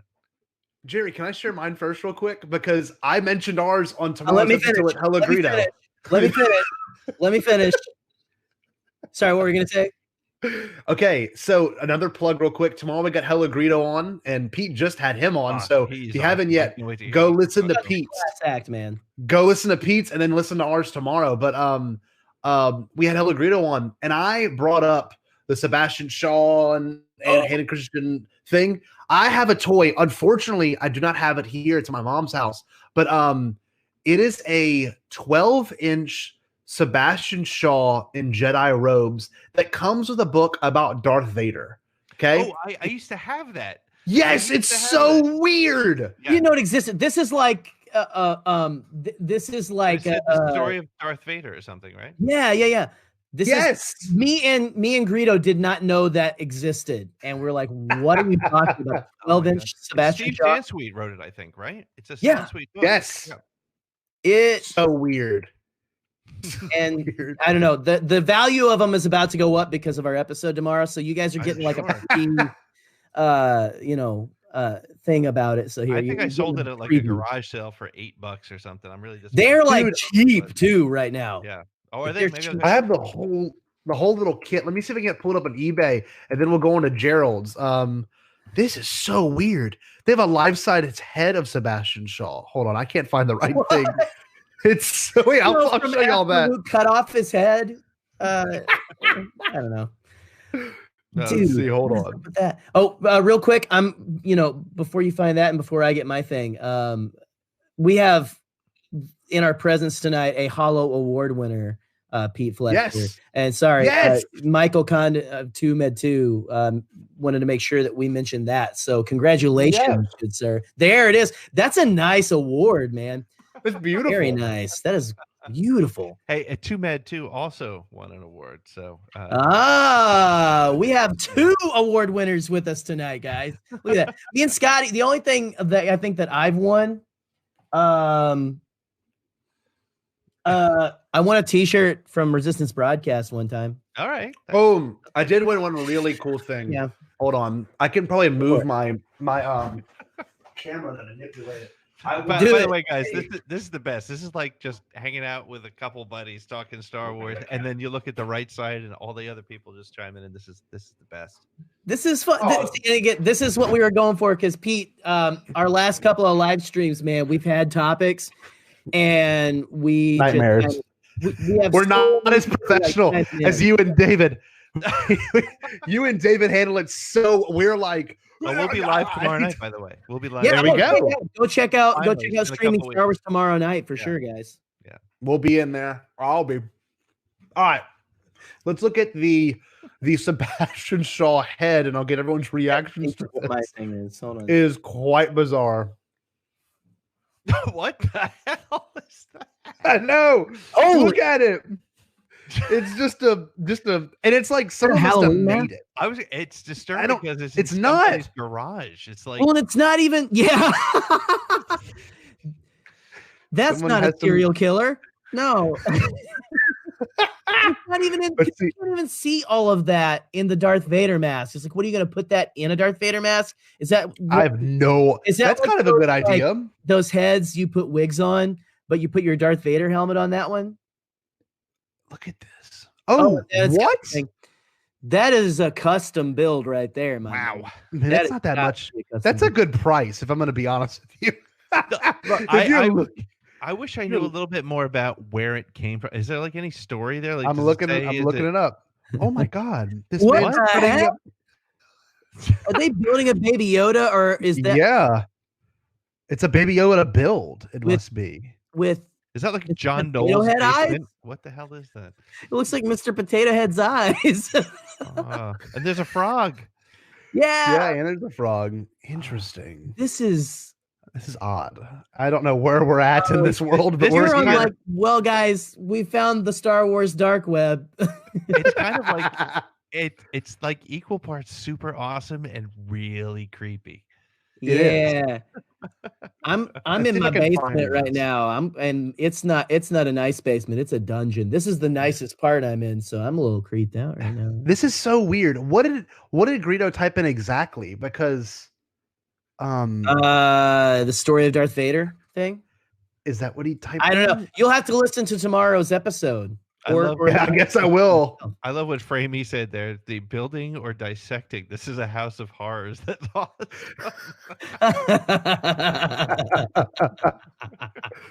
Oh, it's awesome. I mean, good on them. Like, I know it seemed like maybe they were trying to corner the market on the Baby Yoda, the lack of Baby Yoda merch there for a bit. A lot of people There it is. That got shut down.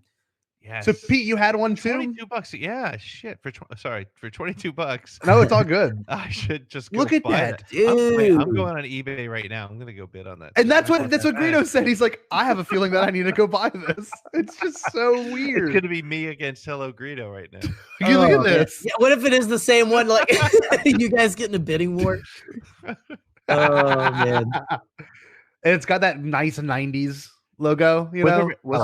That is Was honestly, by, I wouldn't be sad if they went back to that like classic, like kind of shiny gold looking logo. Was it? Is it written by Steve Sansweet? I think. Let's see. Hold on. Give me 1 second. It's not working right.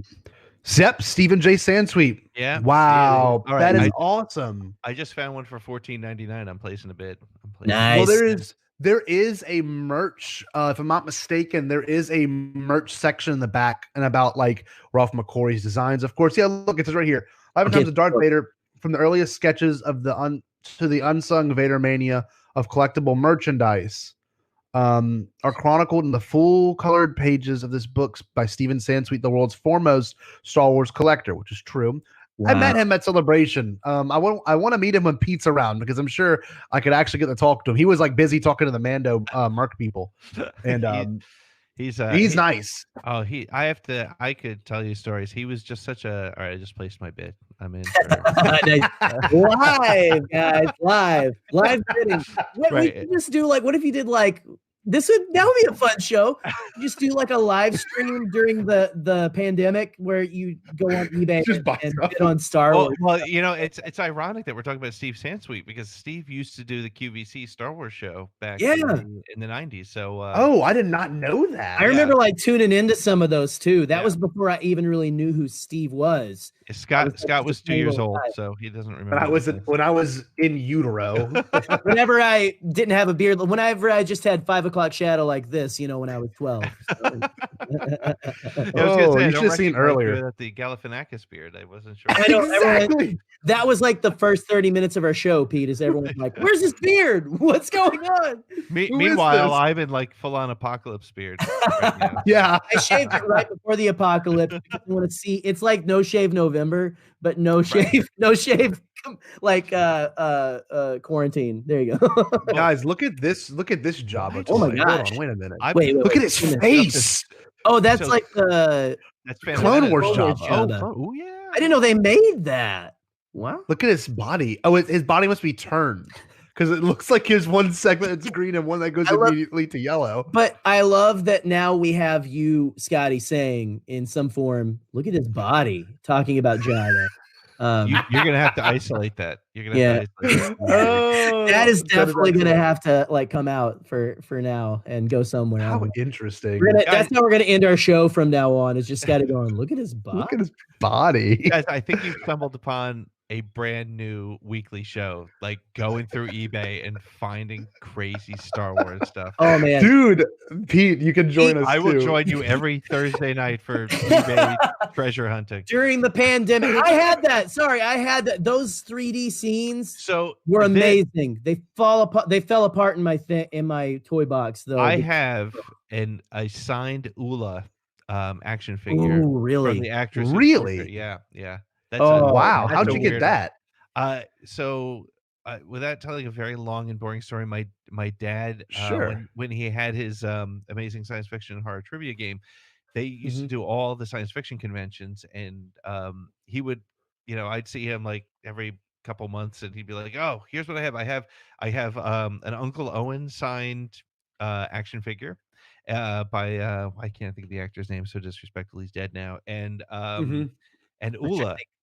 Yeah, I can't remember his name, but and he would like, because at the conventions before there were Star Wars conventions, like these guys would be there. You'd have like the actress who played Veruca Salt from Willy Wonka sitting right next to the guy who was in the tail of Jabba the Hutt, and like these people would be signing autographs. So that's how I ended up with Ula's. It's one of my favorite autographs. I mean, I have like Billy D, and I met Anthony Daniels and all those guys. I have those, but one of my favorites is Ula, because who's got Ula's autograph? I'll tell you who. That is nobody else. That is interesting.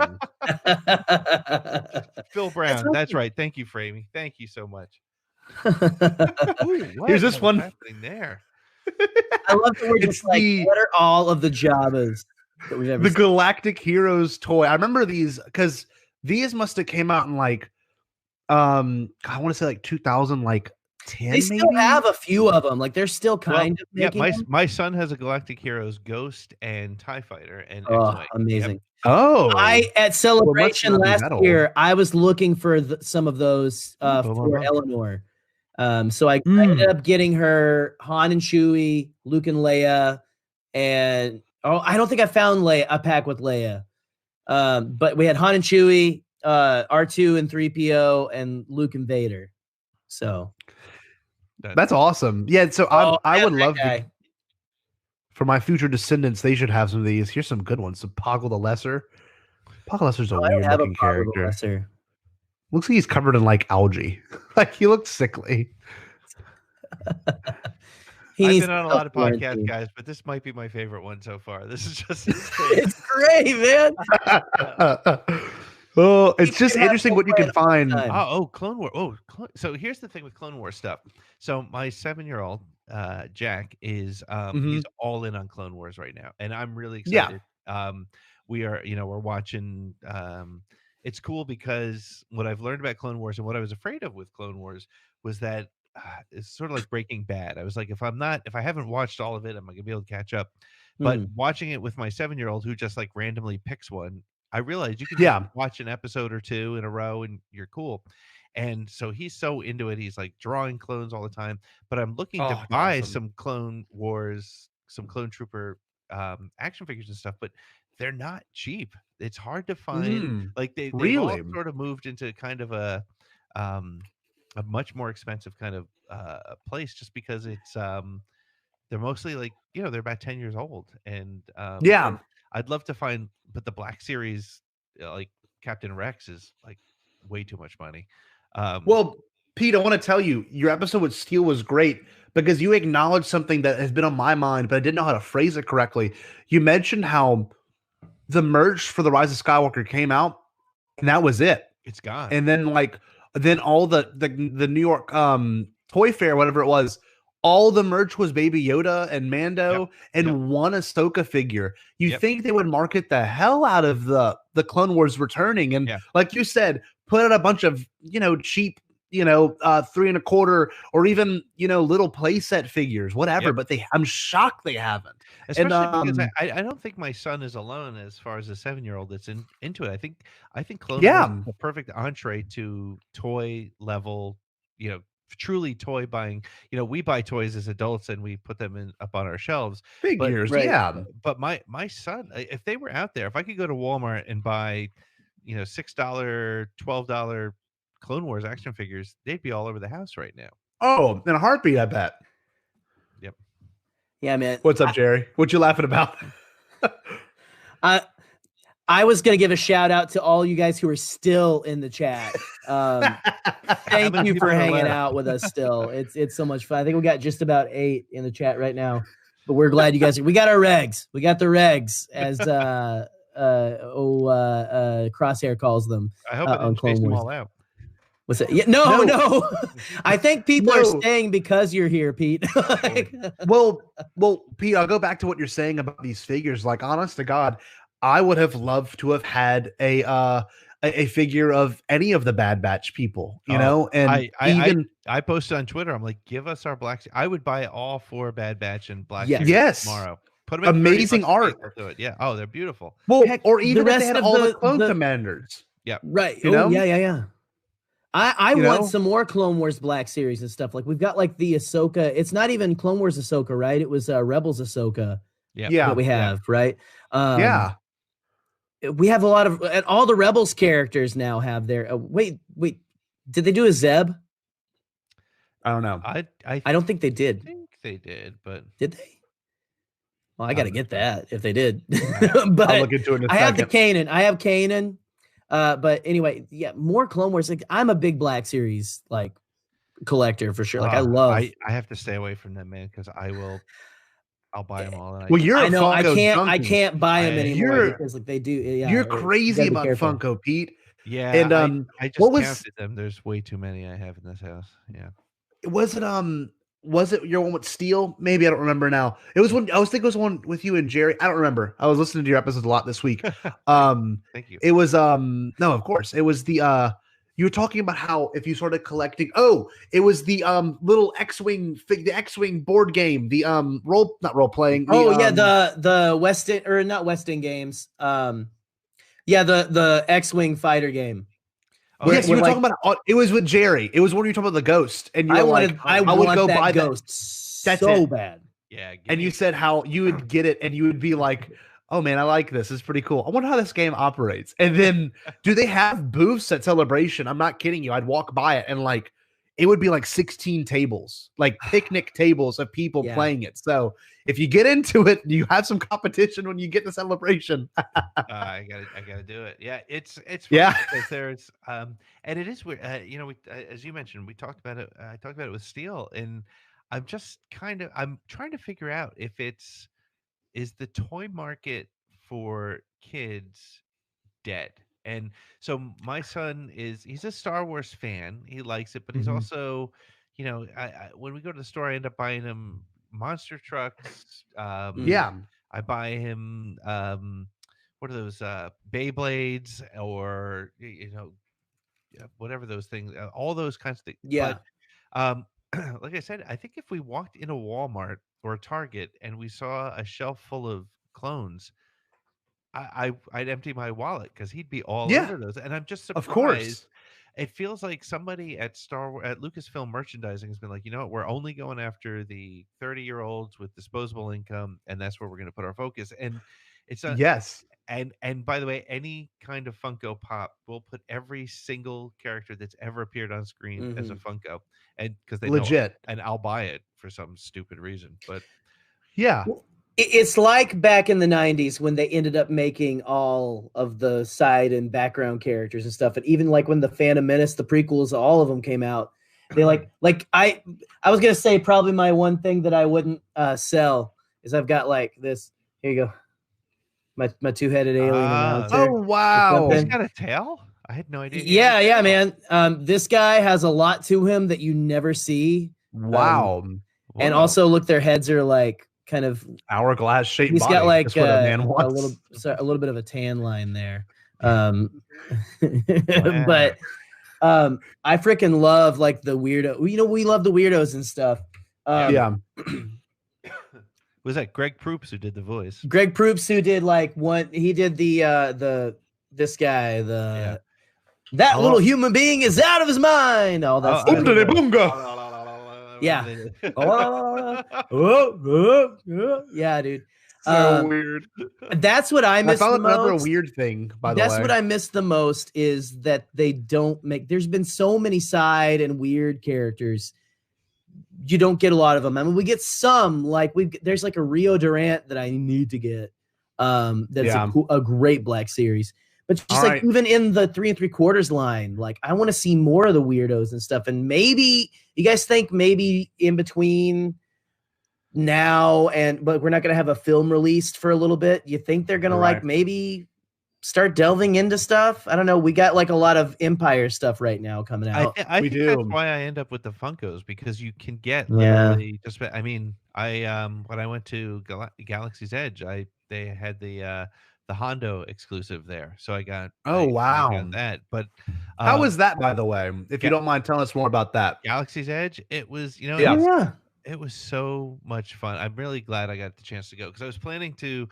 I have this sneaking suspicion that Celebration isn't going to happen, and I hate to be a downer, but I feel like it's just not going to happen at this point. And we were just talking about that too. Yeah. So it was my plan to go there, and so I'm glad I got to go, and I went with Jason Ward, which was great because nice. Awesome. As you guys probably know, Jason, like, I call him the mayor of Batu. He's there all the time with his kids. All the time. Constantly. So he what was great about going with him was he was like, all right, come over here. If you look in there, you're gonna find if you look in that little corner, look, there's a biker scout helmet over there and that sort of thing. So it was really cool. Oh, nice. That's awesome. So I did not get to go on Rise of the Resistance, which I'm very disappointed on, but I also recognize that it's hard to get in. But the thing that I told what's his name? Billy. Can't remember his name now. Bill Sheehan, right? Bill Sheehy, yeah. Bill Sheehy. Sheehy, not Billy. Right. I'm thinking of the bass player, but Bill Sheehy, because he was supposed to go, and I think they closed down before he had a chance to go. But yeah, him and his podcast Trey, right? partner. Yeah, Trey. Yeah. But what I told him was there's not a lot to do, but there's a lot to explore. Like if you go in, check your fact that you're over 6 years old at the door and just soak in everything. You're gonna be like, you're gonna find something from every single era of Star Wars. You're gonna so awesome. It's amazing. I mean, it's amazing. Like even while you're waiting in line, just looking at things, you're gonna see like a piece of a droid from the prequels. Then you're gonna see something from Resistance, and I'm gonna die. It's so great. It's a lot of fun, and like I said, just you have to. And I'm glad I went with Jason because I didn't have to like, well, I'm not really that nerdy. I was able to like go full nerd and just love. That's amazing. Yeah, it was very cool. But gosh, it's expensive. I didn't build a droid. I didn't build a lightsaber.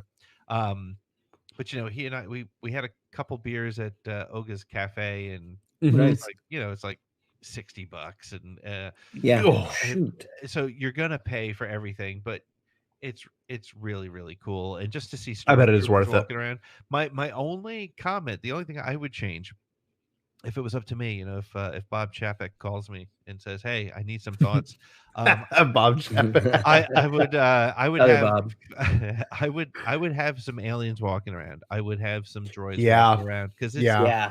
it's all tourists, stormtroopers, and Kylo Ren, and that's cool. Yeah. And it's awesome and it's amazing.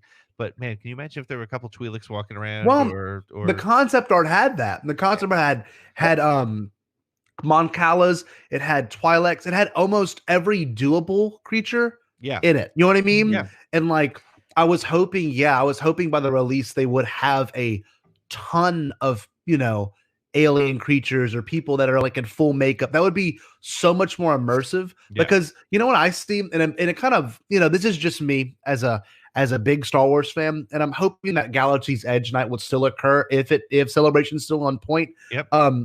You would see Star Wars fans, and Star Wars fans are not any more unique than everyone else. We're all big, chunky, or skinny, or tall, black, white, all of it. We're any ethnicity. But all of those when you things, look, by the way. yeah, exactly. But when you when you look at photos of it, it's like you see like the grandma in the t-shirt and the guy pushing the stroller, with his stomach hanging out. It's like I feel like it would take me right out of the immersion because I focus too much on the people. It's so funny you say that, because I thought that as well. And what I found just from was, pictures. Yeah, no, totally, 100%. And I remember seeing pictures of people like in line to get into the Falcon. I'm like, it's just another ride. It just happens to look really cool. Exactly. But if you let yourself just explore everything, you almost can look by the grandmas and the people, and you just kind of put yourself in that, because there's what's cool about Galaxy's Edge is like every nook and cranny has so much detail. The thing that makes Disney great is, they always talk about. I remember I had the chance a couple years ago to go to, what do they call it? The Disney. I can't remember what it's called. It's their Disney management training course, and it was in Florida. And you spent they don't do it this way anymore, but we spent 6 hours in sort of learning the Disney methodology for managing and that sort of thing. And then they took you on a tour of the park, and they took you underneath, in the tunnels and everything. And one of the things they talked about was the bird from the Tiki Bar, and it was always Walt. Walt was the reason they talked about that was because Walt was so focused on the detail, the little thing that 1 out of 500 people walking through the room are going to notice. And that is what they did 100% right about Galaxy's Edge. Is the three of us could walk down a street at Batuu, and Jerry, you're going to pick up the R2 unit, and Scotty, you're going to be like, oh, there's a battle droid, and I'm going to focus on some Jedi artifact or something. And nice. That's awesome. There's stuff all over the place, and if you just let it, and it's funny when you see the Falcon. I joked to my friend, I was like, I'm gonna go there and I'm gonna break down and cry. Now, while I didn't break down and cry, you're taken by, you're like, holy cow, I'm standing next to the Falcon, and it's so cool. It's something that I really do hope Celebration happens. I did not sign up for the Star Wars night because I just felt like it was going to be a little bit too much, but sold out before I could get to it. Yeah. Sold out. Yeah, but it's definitely worth. I'm going to go a day or two early if it still happens and go. But can I bring up something? I want to kind of wrap the conversation around back to merch just for a second, because I think it's an interesting topic. Yeah. The merch that has come out of Galaxy's Edge is some of the best Star Wars merch I've seen. Oh yeah, I've had a student bring back a Porg that it's 2 parts. It's a little a soft little pad, and then the Porg with a magnetic bottom, and you can put the Porg under your shirt. I have it in my classroom at school, and you can literally you can put it on your shoulder, and it's amazing. It won't move at all. It's just stuff like that, clever merch, cooler merch than what you would buy in a store. They have a bust of Luke, and they have a Harris family thing from Rebels. Like it's the got all kinds of Calicori weird stuff. Oh yeah, the Calicori. You can yeah right. You can buy you can buy the Emperor's robe. You can buy the brooch that clips. I'd buy that. I'm not gonna lie. I'd put that on a bathrobe. Just like I brought home for my son. I brought home Ezra's lightsaber, which I hadn't seen anywhere else. Wow. Like a plastic. Wow. And my daughter, I'm gonna hold on. I'm gonna go get this. Hold on. All right, cool. Look, I'll put it on Jerry and I. Hold on. Yeah, man. Quick. Oh my gosh. Let's see. Amazing. This is amazing. Dude, thank you guys again for hanging out with us and stuff. We've got like Rez just like retweeted our thing and said like, hey, Star Wars live chat going on. So thank you, Rez, for doing that. But dude, I don't know, like just hanging out. Look at that thing. Look at that thing. It's got little teeth. Yeah. Holy cow. This is look at its teeth. That's amazing. And it's like a little puppet thing. It's got like there's a porg butthole. I was gonna say look, we got here's this butt. I share my studio with here at home with the kids who are now home from school based on coronavirus. So she brought that in here. So it was easy to grab. But so things like that you're not going to find at Target or Walmart.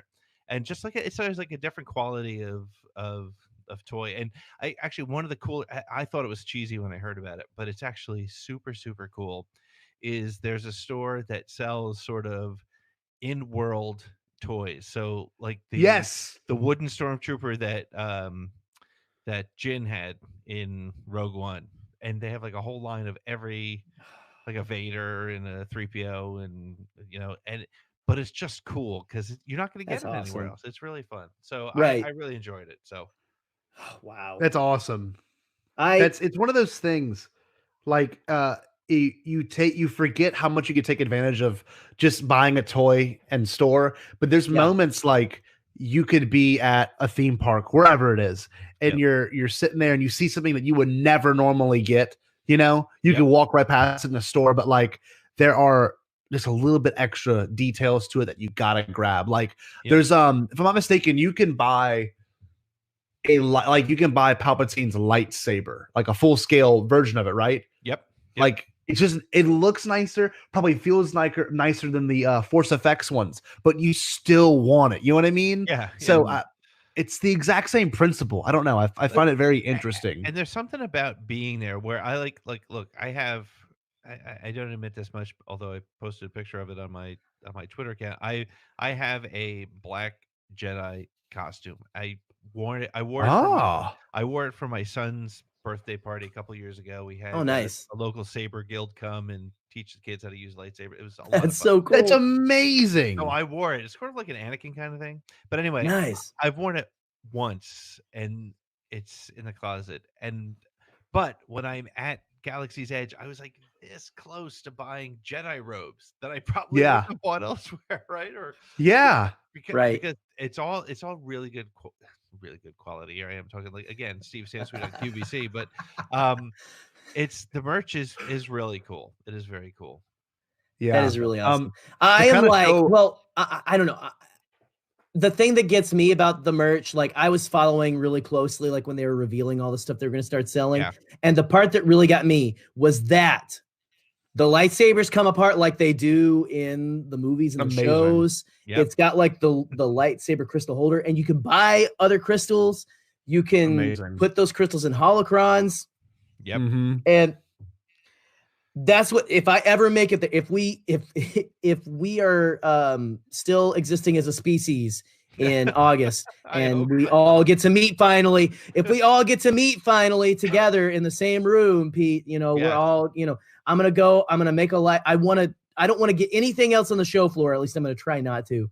And I'm going to try to really save my money, which if it gets postponed to like next April or something, I guess I can save up enough money to build a lightsaber and to get a couple crystals and get a holocron and a Jedi holocron, man. I don't want none of that. I'm all light side. You guys know me. I want to bring us in the chat. Lauren Romo said this, And this actually has to do with another weird, obscure thing that I also have in regards to merch. She said, I want the Ventress sabers. Okay? Yes. Yeah. So I don't know if y'all have ever seen this. It says, no joke. One of my good friends, Stevie, who's in a really awesome band, listens to him, Loudness War. If you like garage rock, Loudness listen War. to him. Go check out Loudness War. He's the guitarist for Loudness War, and he's a really good friend of mine. We grew up together. Well, we were hanging out. This is the first year of college, and he looks at me, and we were helping him clean out his house, and I found a Force Effects Asajj Ventress lightsaber. Now, it wasn't in the best condition. Yes, it came out in 2008 when Clone Wars premiered. And I kid you not, I was like, dude, what can I do to have this? He goes, buy me Taco Bell? And I'm like, oh, right. So I'm like, dude, I'll buy you Taco Bell for a year. So let me show you real quick. I'll share the screen. And I kid you not, it's at my mom's house too. I need to bring all this stuff over because it's actually worth a good bit of money. So I'll show you this real quick. It is such a weird figure. Hold on. Not figure. It's such a weird. Yes. And this is sealed. Nice quality. Mine is not in the nicest of quality, but it is. Hold on. It is such a weird Force Effects because it just kind of goes to what Lauren was saying. They do have one out there if you are willing to fork up the money. But I don't know if you can go buy a couple at Galaxy's Edge for that probably. Yes, and then it's such a weird handle because it's cartoony.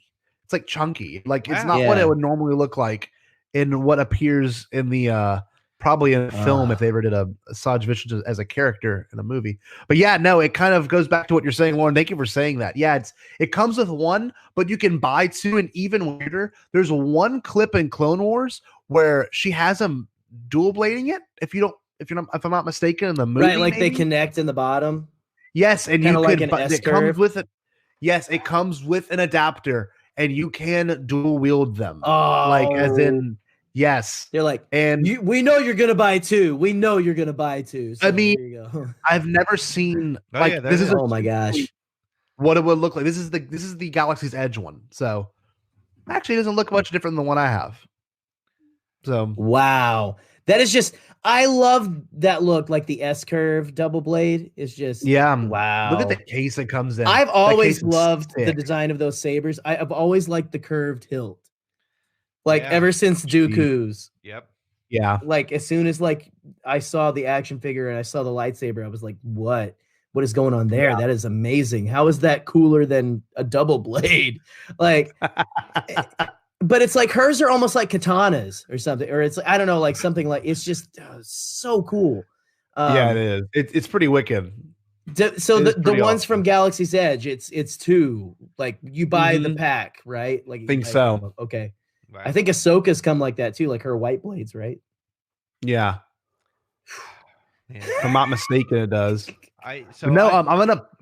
What's up, Pete? What other Force effects? All I have is I have a Kylo and I have a Vader Force effects. I used to have a Luke, but when Star Wars was kind of quiet for a while, I sold it, and I'm so disappointed in myself. But dude, I understand selling merch because I made a huge mistake.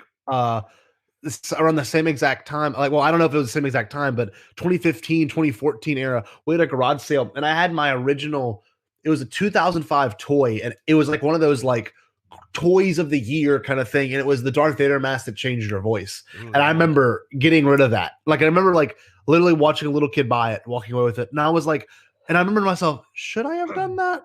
And I regret it now. I really do. Right. It was a cheap toy. It was kind of junky, but I had so many good memories with it.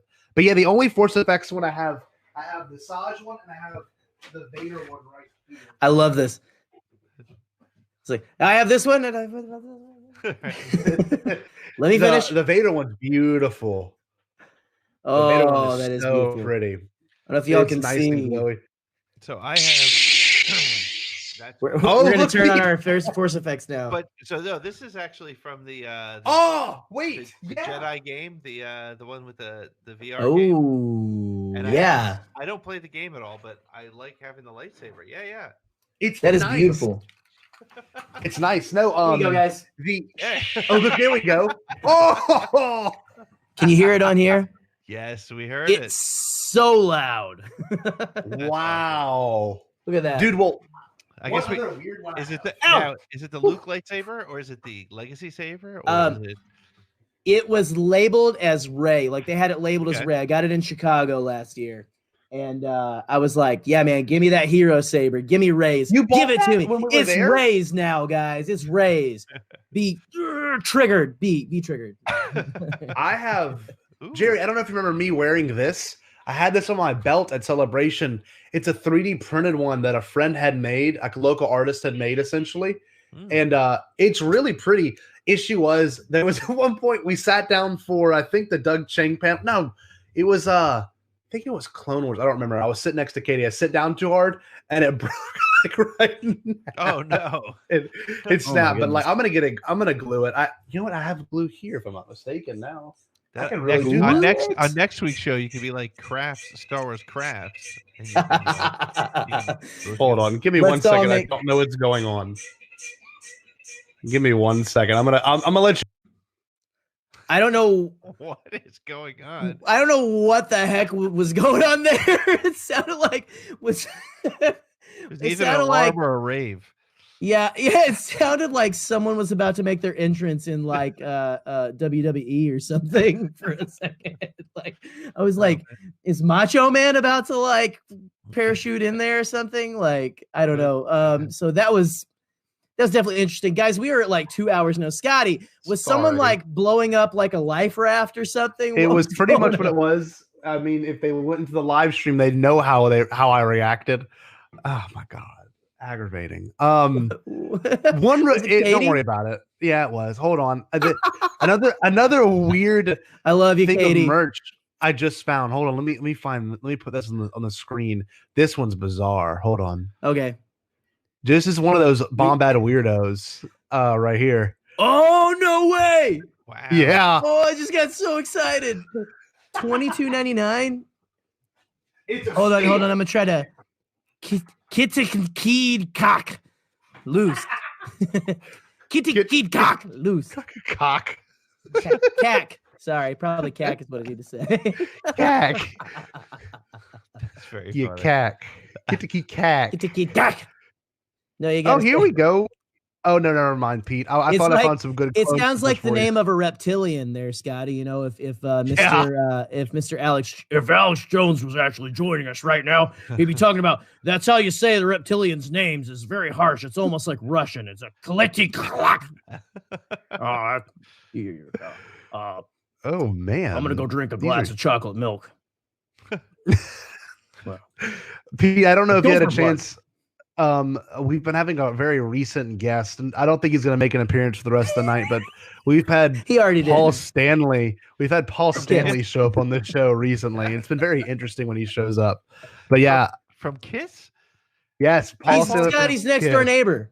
Actually, we're next door neighbors, and he's been just opening the door and spraying Lysol on my face. Scotty literally looked up the Paul Stanley Folgers commercial, and we watched it live on here. I don't know if we're gonna get flagged or not, but we're not, Gerald. I'm telling you, we saw the best part of waking up is Paul Stanley in your cup. So, oh my God. Yes. Wait, does Paul Stanley really live next door to you? No. Yes. I mean, yes. He does. See, I'll believe anything, guys. Just so you know. Could you imagine? It's like Paul. You just live in the same neighborhood as Paul Stanley from Kiss. It's like a giant mansion at Scotty's house. It's in Baton Rouge. I don't know. No, that's funny. No, but just like you get like a giant like Kiss statue, like or something, and then like Scott's just like going out to get the morning paper. Kiss was my first fandom when I was a kid, man. I was a big Peter Criss fan. Oh, nice. Oh, that Peter Criss. Awesome. Well, it's not really Peter. I think that's Eric Singer's. Yeah, that's Eric Peter Singer, Criss. Yeah. Oh, I know. I'm starting to look. Me and Pete and Eric Cotterman are going to start a Kiss podcast. So Kiss cast. Stay tuned, everyone. Yes. How do you feel about the Elder? Oh, getting real deep with you. You know, I remember the what was it? The what was it? The Phantom of the Park or whatever. What was it? Yes, yeah, the movie. The movie. That was such. That a big sounds deal like a to me. very sketchy title. The Phantom It of is. the Park. It's literally what was it's that? I can look it about up. it's about the it's like a park that's been Kiss meets the Phantom of the Park. It's like a Yes, it's a movie. Phantom of the Park. Holy crap! It Oh, was Phantom so- of the Park. Yeah, $15 VHS. I think we might have to do a rewatch of this live. I gotta We get my do- VHS. We have to live player. tweet watching Phantom of the Park. If we'll do that, Scotty. If you watch the '97 original A New Hope with me, special the edition, quality is very good. I just Very think that's good. funny. very good. not whoa. excellent. That's good though. It's like quality, very good, Very good. good. I don't think I they're have it on commenting good the film authority. The itself. quality is very good. Yeah. Not rated. Oh shit. Oh, pardon my French. Because it was on TV. It was on like Yeah. BBC or something. Lauren has to leave. Goodbye, Lauren. Thank you for joining us. Thank you. That was awesome to see you. Yeah, I'm with you. Like I have to go to work. Well, maybe Monday. We'll see. I'm off tomorrow, so. This might be a nice stream. But yeah, then. hey, sorry, real quick. New Galactic Pod drops tomorrow for them. So hey, Galactic Podcast tomorrow. New Galactic Podcast. All new Bombadcast tomorrow with Hello Greedo. And then Pete, do you have anything? Streaming Star Wars tomorrow night. We're What doing time? streaming Star Wars tomorrow night. I think we're doing 9 p.m. Yeah. And then next week, well, I'll tell you guys the guest. It was I don't know if you guys follow her on Twitter. She's really fun to follow. Celine Jade. Oh yeah. She's look. it was great. I'll tell you, as a nearly 50-year-old person, hopefully I'll still be alive when I reach my 50th birthday. The way the world is going, who the hell knows? We'll all be like Walking Dead. It'll be okay. It will be, yeah. We'll all be kind of sitting here in our backyards with. I don't have a gun, but I'm gonna have to go get one just in case. Nails in a baseball bat. So Right. continue your thoughts. Right. But I was saying to her at the end of the show that it's really cool to meet all these people that I've met online just by following them on Twitter and being kind of interested in their perspectives. And she's got a very, very cool kind of perspective. She's a 20-something-year-old young woman dealing with Star Wars Twitter, and it was just cool to have some conversation with her about it, which was wow, fun. That's awesome. So that sounds like an next week, amazing conversation. It was, and unlike talking to you, Jerry, where I had already spoken to you, I knew where we were gonna go. There's been a handful of episodes over the last couple of weeks that I've run where the very first time I'm talking to people is on the show. And who was that guest recently? There was one that I listened to. God, it must have been 2 weeks ago. Let me see. I'm looking right now. Is it the one-man Star Wars guy? Maggie Lovett. Maggie Lovett. Yeah, Maggie Lovett was great. Great episode. Rural farm boy was like, you should talk to her. So I just nice. I reached out to her and I was like, you want to be in the show? She's like, yep. And it was so cool. Just I literally, and that's one of the fun things about the show, and you guys get to do it too sometimes, is like literally record and document meeting somebody for the first time and talking about crazy. Star Wars, which is so crazy cool. And so awesome. It was a lot of fun. So that show was fun. I got a couple other cool people coming up over the next couple of weeks. But yeah, I mean, it's been. I imagine everybody's going to be home and having some free time, so it might be easier to get guests over the next couple of weeks. It's totally probably a good time. And like speaking of stuff like that, like having people of different perspectives, different walks of life, or different like parts of the fandom. Like I know Scotty, I still need to message her and stuff, but we need to have Hammy on still. I told her like, hey, I'll send you some dates, and I still have it, but now's the best time than ever. Just sizzle for you guys there. You can see like, yeah. But Celine is definitely she is an interesting follow, and so she's a great follow on Twitter and stuff. Has a lot of good things to say, a good perspective for sure. To just be aware of. We're three straight white males here. On the thing, and it's good to talk to people who are of different walks of life, so you can see like of course what they have to deal with, especially women in this fandom. Like I'm sure Lauren and Andrea of Galactic Podcast, any of these female podcasters, or even if you're just on Twitter as a fan, is like, I don't know. We kind of talked about that a while ago on our last episode or two ago, Scotty. But like, anyway, we're about to get real, guys. It's late enough. We've been going for over 2 hours. We're about to get. Like, I want to show you real. Well, if we all collectively sold our merch, Jerry, if you and I just felt like we could do this, we can pass this divorced child of a toy back and forth from Baton Rouge to Michigan. And this is the next one. It's not really a toy. It's Nights actually and weekends a full-size thing. I don't know what we do. What is it? And weekends. Hold on. Give me 1 second. I'm trying to get a full image pulled up, but it's not cooperating. Before you get it pulled up, I got my lovely Jiao Yaoza too. I gotta share with you guys. Look, you know, like he does in the movie and stuff. He's actually got buck teeth up top on the figure, if you can see right there. So, Jesus. He kind of looks like my Uncle Tony.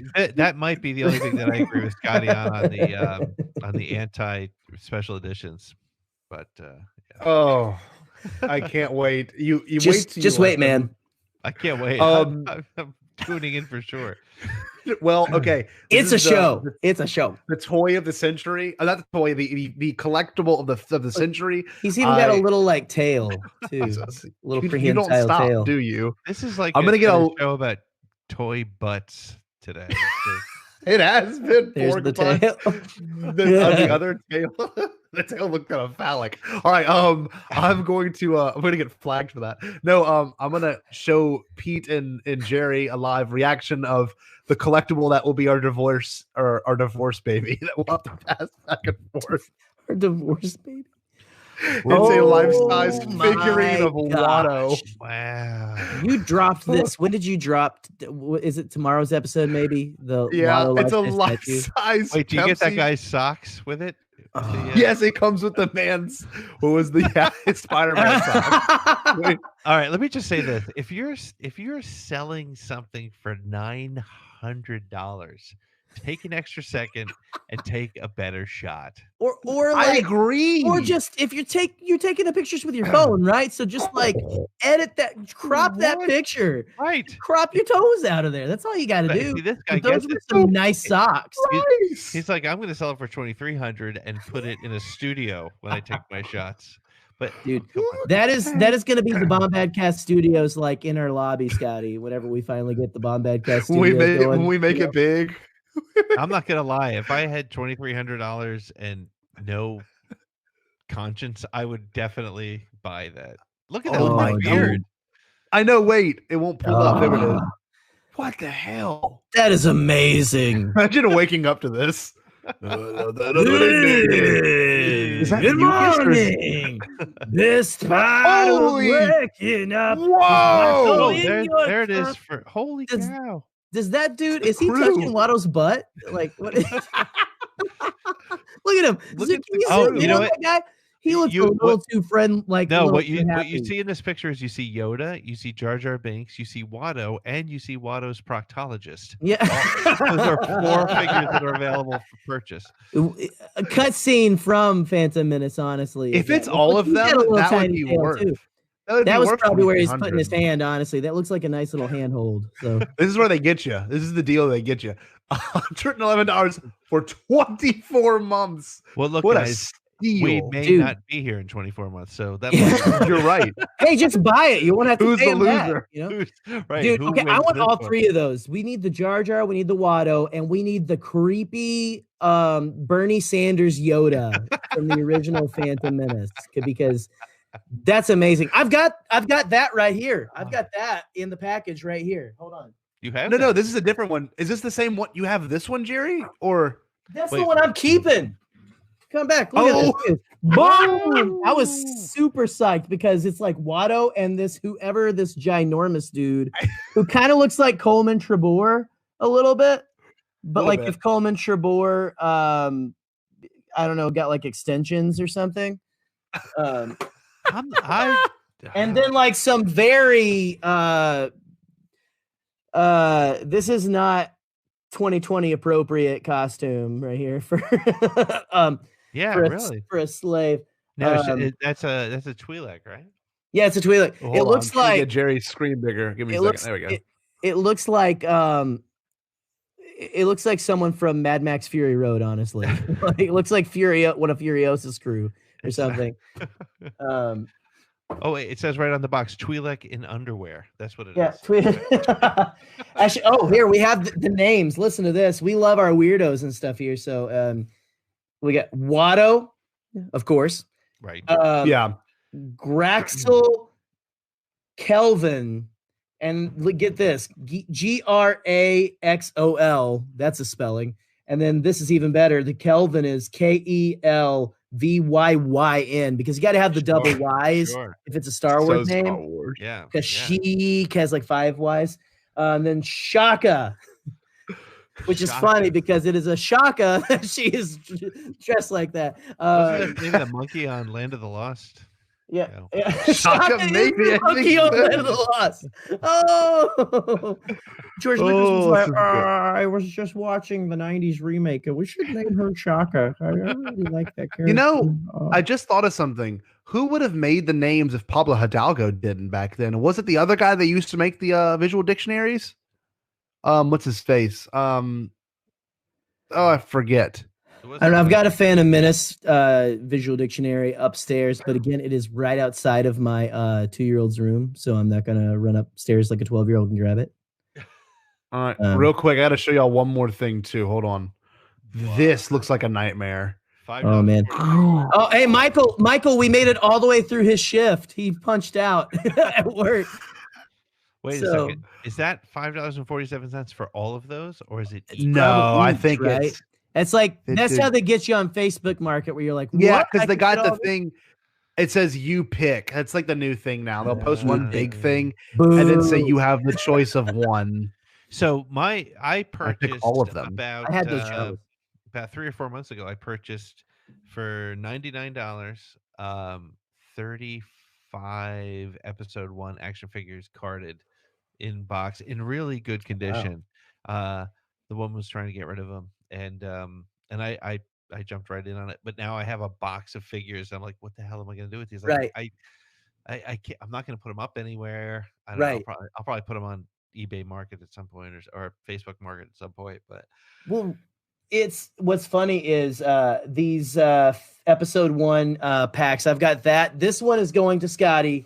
I wanted to do a giveaway, but Scotty, this is something that's important to his childhood. He kept for a birthday. I have this one open, and awesome. I got a bag of stuff. There was a guy who got evicted from his apartment like earlier in the year, I guess, and some friends of mine were friends of people who were his landlord. Like he just left. He didn't get evicted. He left and left all of his Star Wars and whatever toys, and I got the leftovers. I get the leftovers. There's a Clone Wars reference for you. But I've got there was a lot of random Phantom Menace stuff, which I was really excited about. There was also, look at that. You got your, we got 2 tubes and Adrio 2 tubes and Mr. Saw Gerrera, which I didn't see many Saw Gerrera action figures. No. And so I was like, I got to have that. You know, he's got his robot. I think 2 tubes is completely underrated. For real, he really is. We got it's just called Jetta Revolt. It doesn't really. Oh yeah. Adrio 2 tubes, Saw Gerrera, Sergeant Jyn Erso, and Imperial Hover Tank Pilot. But I got a lot of stuff, and honestly, guys, we're going to do some giveaway stuff from this Phantom Menace stuff eventually. Like this. The stuff they did for Only Phantom Menace, where they just sold accessories carded and stuff. This is a flash cannon accessory set. I got excited because my buddy said, hey, it's got a Gungan, what do you call it? A Gungan catapult. And I thought it was going to be one of those big vehicles. It's this. Oh, the catapult. But it's it's electronic, it says. I don't know if it quite works anymore because there's a thing right here where you can push something, but it's been sitting on some guy's shelf corroding for who knows how long. That's funny. Got a price tag on it though, but anyway. So yeah, this is just, again, the Bombad content you guys come to expect. And did Scotty just leave? know. I don't. Maybe I should check the chat here. But let me see here. I'm back. There he is. Here we are. I had to. My stepdad's like, I need to borrow this charger like right now, and he lives like down the road. And Perfect. I'm like, okay, so I had to like find the electronic, Toshiba charger, and it's a laptop I don't really use that often. I hope it's the right charger. He's gonna get home and it's gonna be the wrong one. Guess what? A Turret? Oh, still that's works. sick! Wow. Boo, boo, boo, boo. There you go. It does work. Awesome. That one does. I don't know how to get the Gungan catapult. Ah, I got it. Watch. Here we go. You see it? Oh yeah, look at that. That's wild, man. Down here. Been in the package for 20 plus years and it still works. So when I purchased crazy. those action figures I was telling you about, the lady, as I was walking out, she's like, "Oh, I also have this," and so I wasn't gonna buy it because she wanted to sell it to me for like $10, and I was like, $10, forget it. And then I saw that it goes for Captain Tarples. And I took it out of the box, which is kind of against my better judgment, but I decided I had to. Now this, I don't have batteries in it, but the sabers light up, and this is wow. This is classic Phantom Menace, I think. Yeah, wow. Stuff you guys, and so it was called like the Mega Collectors version or something like that. I don't know, but wow. and for $10, I was like, yeah, I'll do it. And I was gonna keep it in the box, and I was like, no. It's on my desk. It's on my. I completely get that here in the home studio. So that's we're all just going and grabbing stuff at this point. It's one of the reasons why. It's one of the reasons why I like Pops is because I don't feel bad about taking them out. You know. Right. Yes, and looking at them and admiring them. Yeah. I'll show you my favorite merch. Shout out to Blue Harvest here. We got a Kiati Mundi. My one of my favorite Comtech chip reader again. I used to have one at my. I have one. It might be upstairs. My parents brought my stuff from Arkansas. It was corroding in there under the house storage. So I said, bring all my stuff up. I'll pass the comlink thing between our Watto divorced child, which is going to be a new thing on the show now. Divorced child Watto. Wow! This is the action figure line after Phantom Menace came out because you see Darth Vader, but Obi-Wan on it. Sorry, man. I'm like an action figure history trove right now. Well, one thing I want to show y'all real quick, probably my strangest Phantom Menace, I guess most obscure, I guess it's a piece of merch, I guess you can say. It's something I found on Facebook Marketplace and I had to buy it. It was $35. And I usually would never spend this much money, but give me a second. I'll pull it up on my big screen. It is like a faux knitted Phantom Menace blanket. Hold on. It's so weird. Bring it up. It is so bizarre. Oh yeah, I remember you showing me this. Oh, that is awesome. It's got the Naboo fighter on it, and you could tell it's like that, like that almost negative image on the back of it. But yeah, and it's got like, look, hold on. It's got like a Phantom Menace logo on the back of it too. It's sick. It's really awesome. Oh, that red Star Wars. It's one of those ones that I just want to drape across my couch at all times. And Katie's like, no, I'm gonna have that be out all the time. Right. And it's awesome. Michael is saying that we're like the back to tank now. You've sunk to the depths you may never recover. I think we're just we're just having fun talking with you guys because we're gonna end it. You guys have been stuck in your houses, right? See, I've been having to go to work still, but like it's like we're all just like, let's talk. Yeah. I feel like I'm 3 or 4 days away from just doing a all day live cast of anybody who wants to show up. Dude, I thought about doing that too. Seriously, do like a celebration live stream, but we'll just all take shifts. We should. Here's my Odie Mandrill action figure. He's got the weird pit droid that doesn't have the mushroom head. I'm not even kidding, guys. We need to create like a every other week show where we just go onto eBay and we comment. I'm with it, that's a great idea. Let's do it. Seriously. Let's do it. That'll be the show, because Pete, you have to have a live show with just about everybody, I think. I think so, yeah. But like, yeah, let's do it, man. That sounds like fun. Like just going on and like seeing what we can find. And we would definitely have to have Andy from Hollow Chronicles, because nobody knows collectibles like him. So that would be awesome. Oh, dude. Heck yeah. Let's get it going. All right. Let's sound like something you guys want. That sound like good? Something good? Well, that sound like good? Well, we're gonna put probably a question out after this podcast, or hopefully tomorrow, just because that's Pete. It's so funny, little things like that I don't even think about. And I'm like, yeah, I'll just do it. And then you're like, no, this can totally be done. Like this could be like a thing. I don't know. This is pretty weird. I've never seen this one. Look at this one, y'all. It's like a game. What? And the name spinning action and real feel. Look at that. Skin. Look at that. Okay. I remember seeing.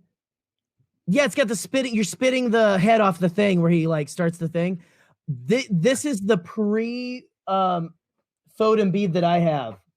That is, yes, I have right. Like that is like the concept. That's when they were like gonna be the makeup heads. Those are the makeup heads. Yes. Oh, those are the pre-CG heads. Those are like, that's weird.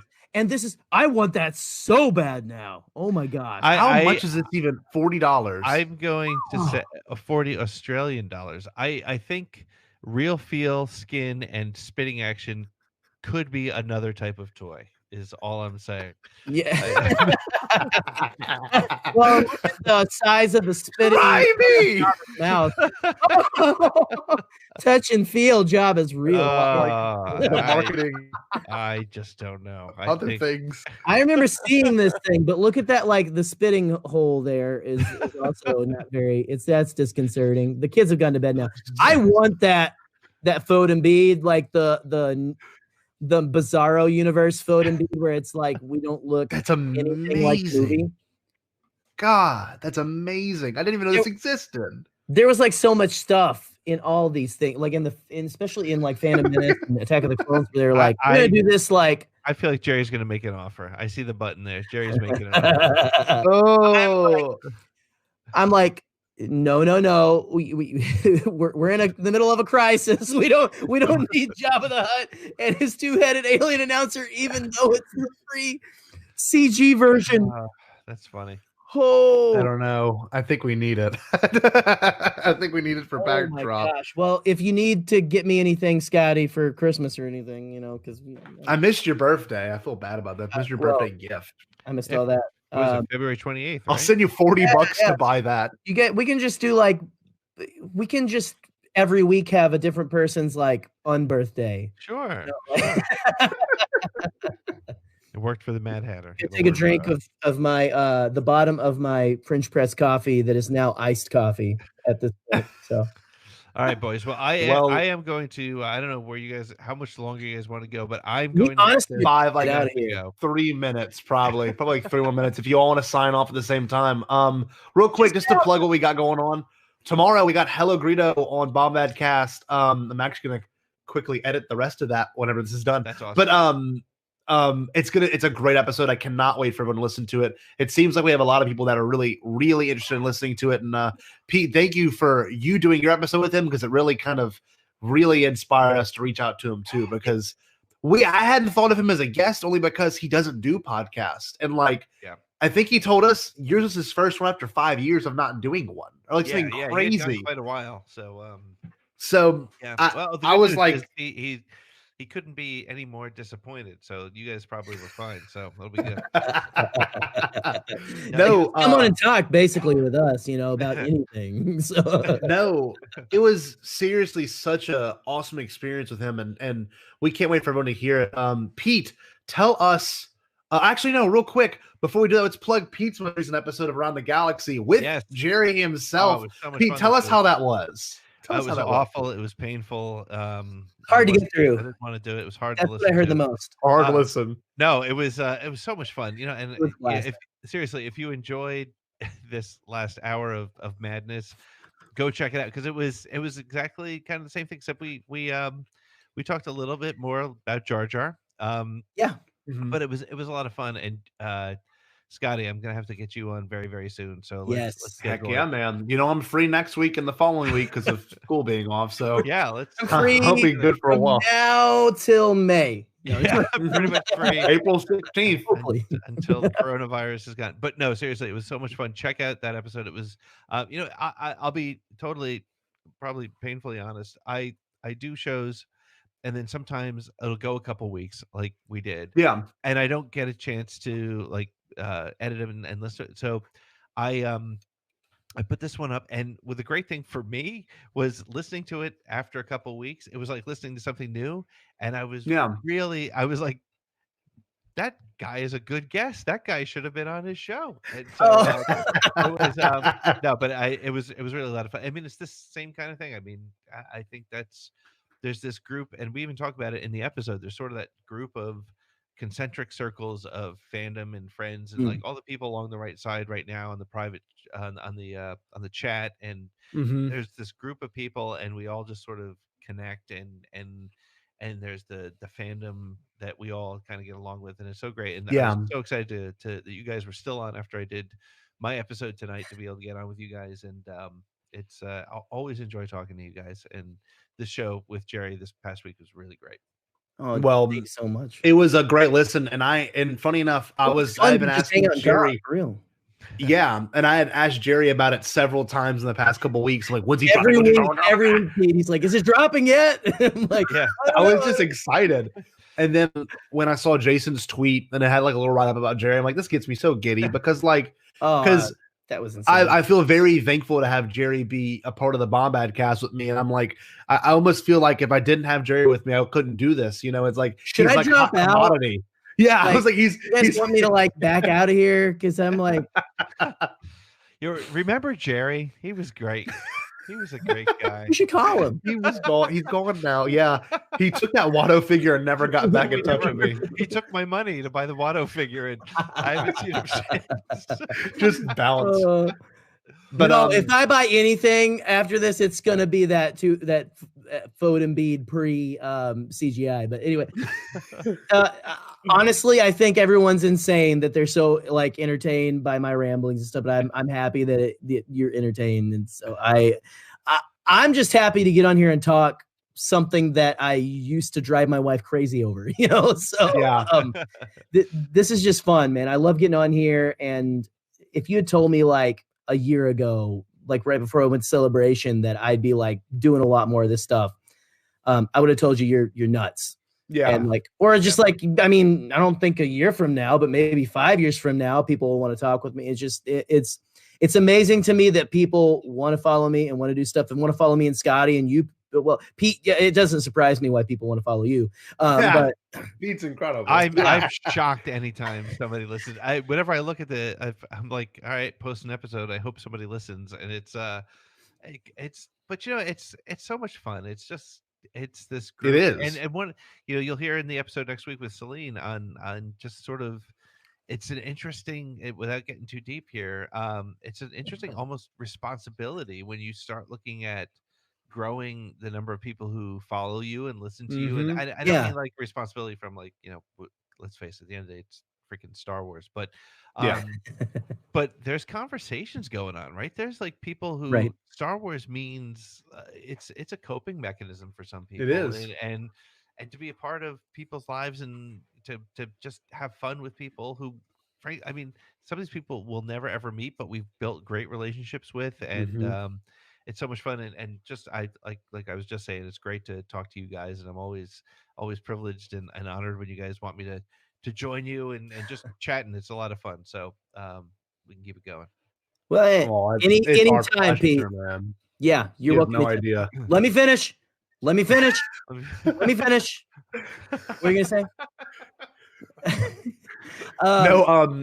Real quick, Frank and Amy. Yes, always with the entire always time. with the best like stuff. Like, so is this a therapy group? I think it might be. Yes. Oh, but that the pod race star. Yeah. That's it's like the people that have been in the chat, Mr. Rez, 2Med2, Frank and Amy. I mean, thank y'all so much for joining the entire time. Natalie Wagasback. I mean, all you guys. This was such a fun chat, but thank you so much, Pete, for joining. It has been an absolute pleasure having you on. We will definitely make this something that we can do either weekly or bi-weekly. This was really kind of exciting. We're gonna try to do some stuff, yeah, for sure. Yeah. Awesome. And hey, so yeah, keep an eye out for the Star Wars QVC show coming soon. Or Star Wars eBay. What the heck am I talking about? Star Wars eBay treasure. Treasure hunting. Anyway, dude. Awesome. Good night, Seth. Awesome. Good night, all you guys. Again, thank you, Pete, for coming on and hanging out. Get ready for that Hello Greedo episode tomorrow. Man. Just get ready for all the stuff, guys. Hopefully there's a lot of good stuff coming out. We all put out content because we just love hanging out with you guys, talking with you guys, and all that kind of stuff. So thank you, because none of this is possible without any of you guys. And 100%. We would still be doing it. We would still be doing it at this point. If you all left, we would still be on here talking. So yeah, definitely. But don't leave. Definitely. But no, y'all, thank you so much for joining us today. It's been an absolute blast. And I guess you can find me at Scott Jero on Twitter, at the Scott Jero, and you got at the Canon Junkie for Gerald. You got our Facebook group, the Bombad Fam. If you haven't gone there yet, join us. Do that. You've got Twitter at Bombadcast. You've got our TeePublic, the Bombadcast. Look it up on TeePublic. Do not buy those Chinese fake shirts. No. If you haven't yet, go check out our viral reaction video, which has been kicking back up recently with the home release of The Rise of Skywalker. Help us get to celebration easier. No, yes. I'm joking. And remember to always stay bombad, but boys, stay home, stay safe as well. Yes. But mostly stay bombad. Stay 6 feet away. That should be the new tagline. Get these guys away. Yeah. But no, this has been an absolute pleasure, boys.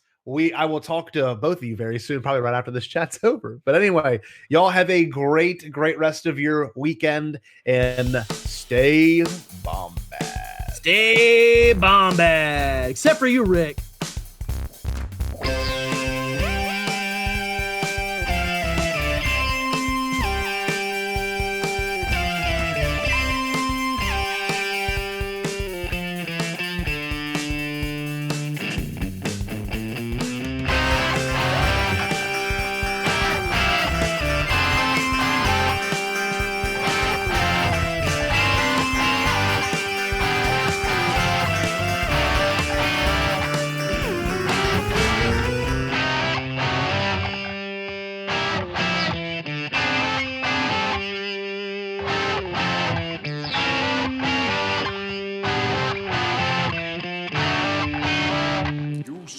All bomb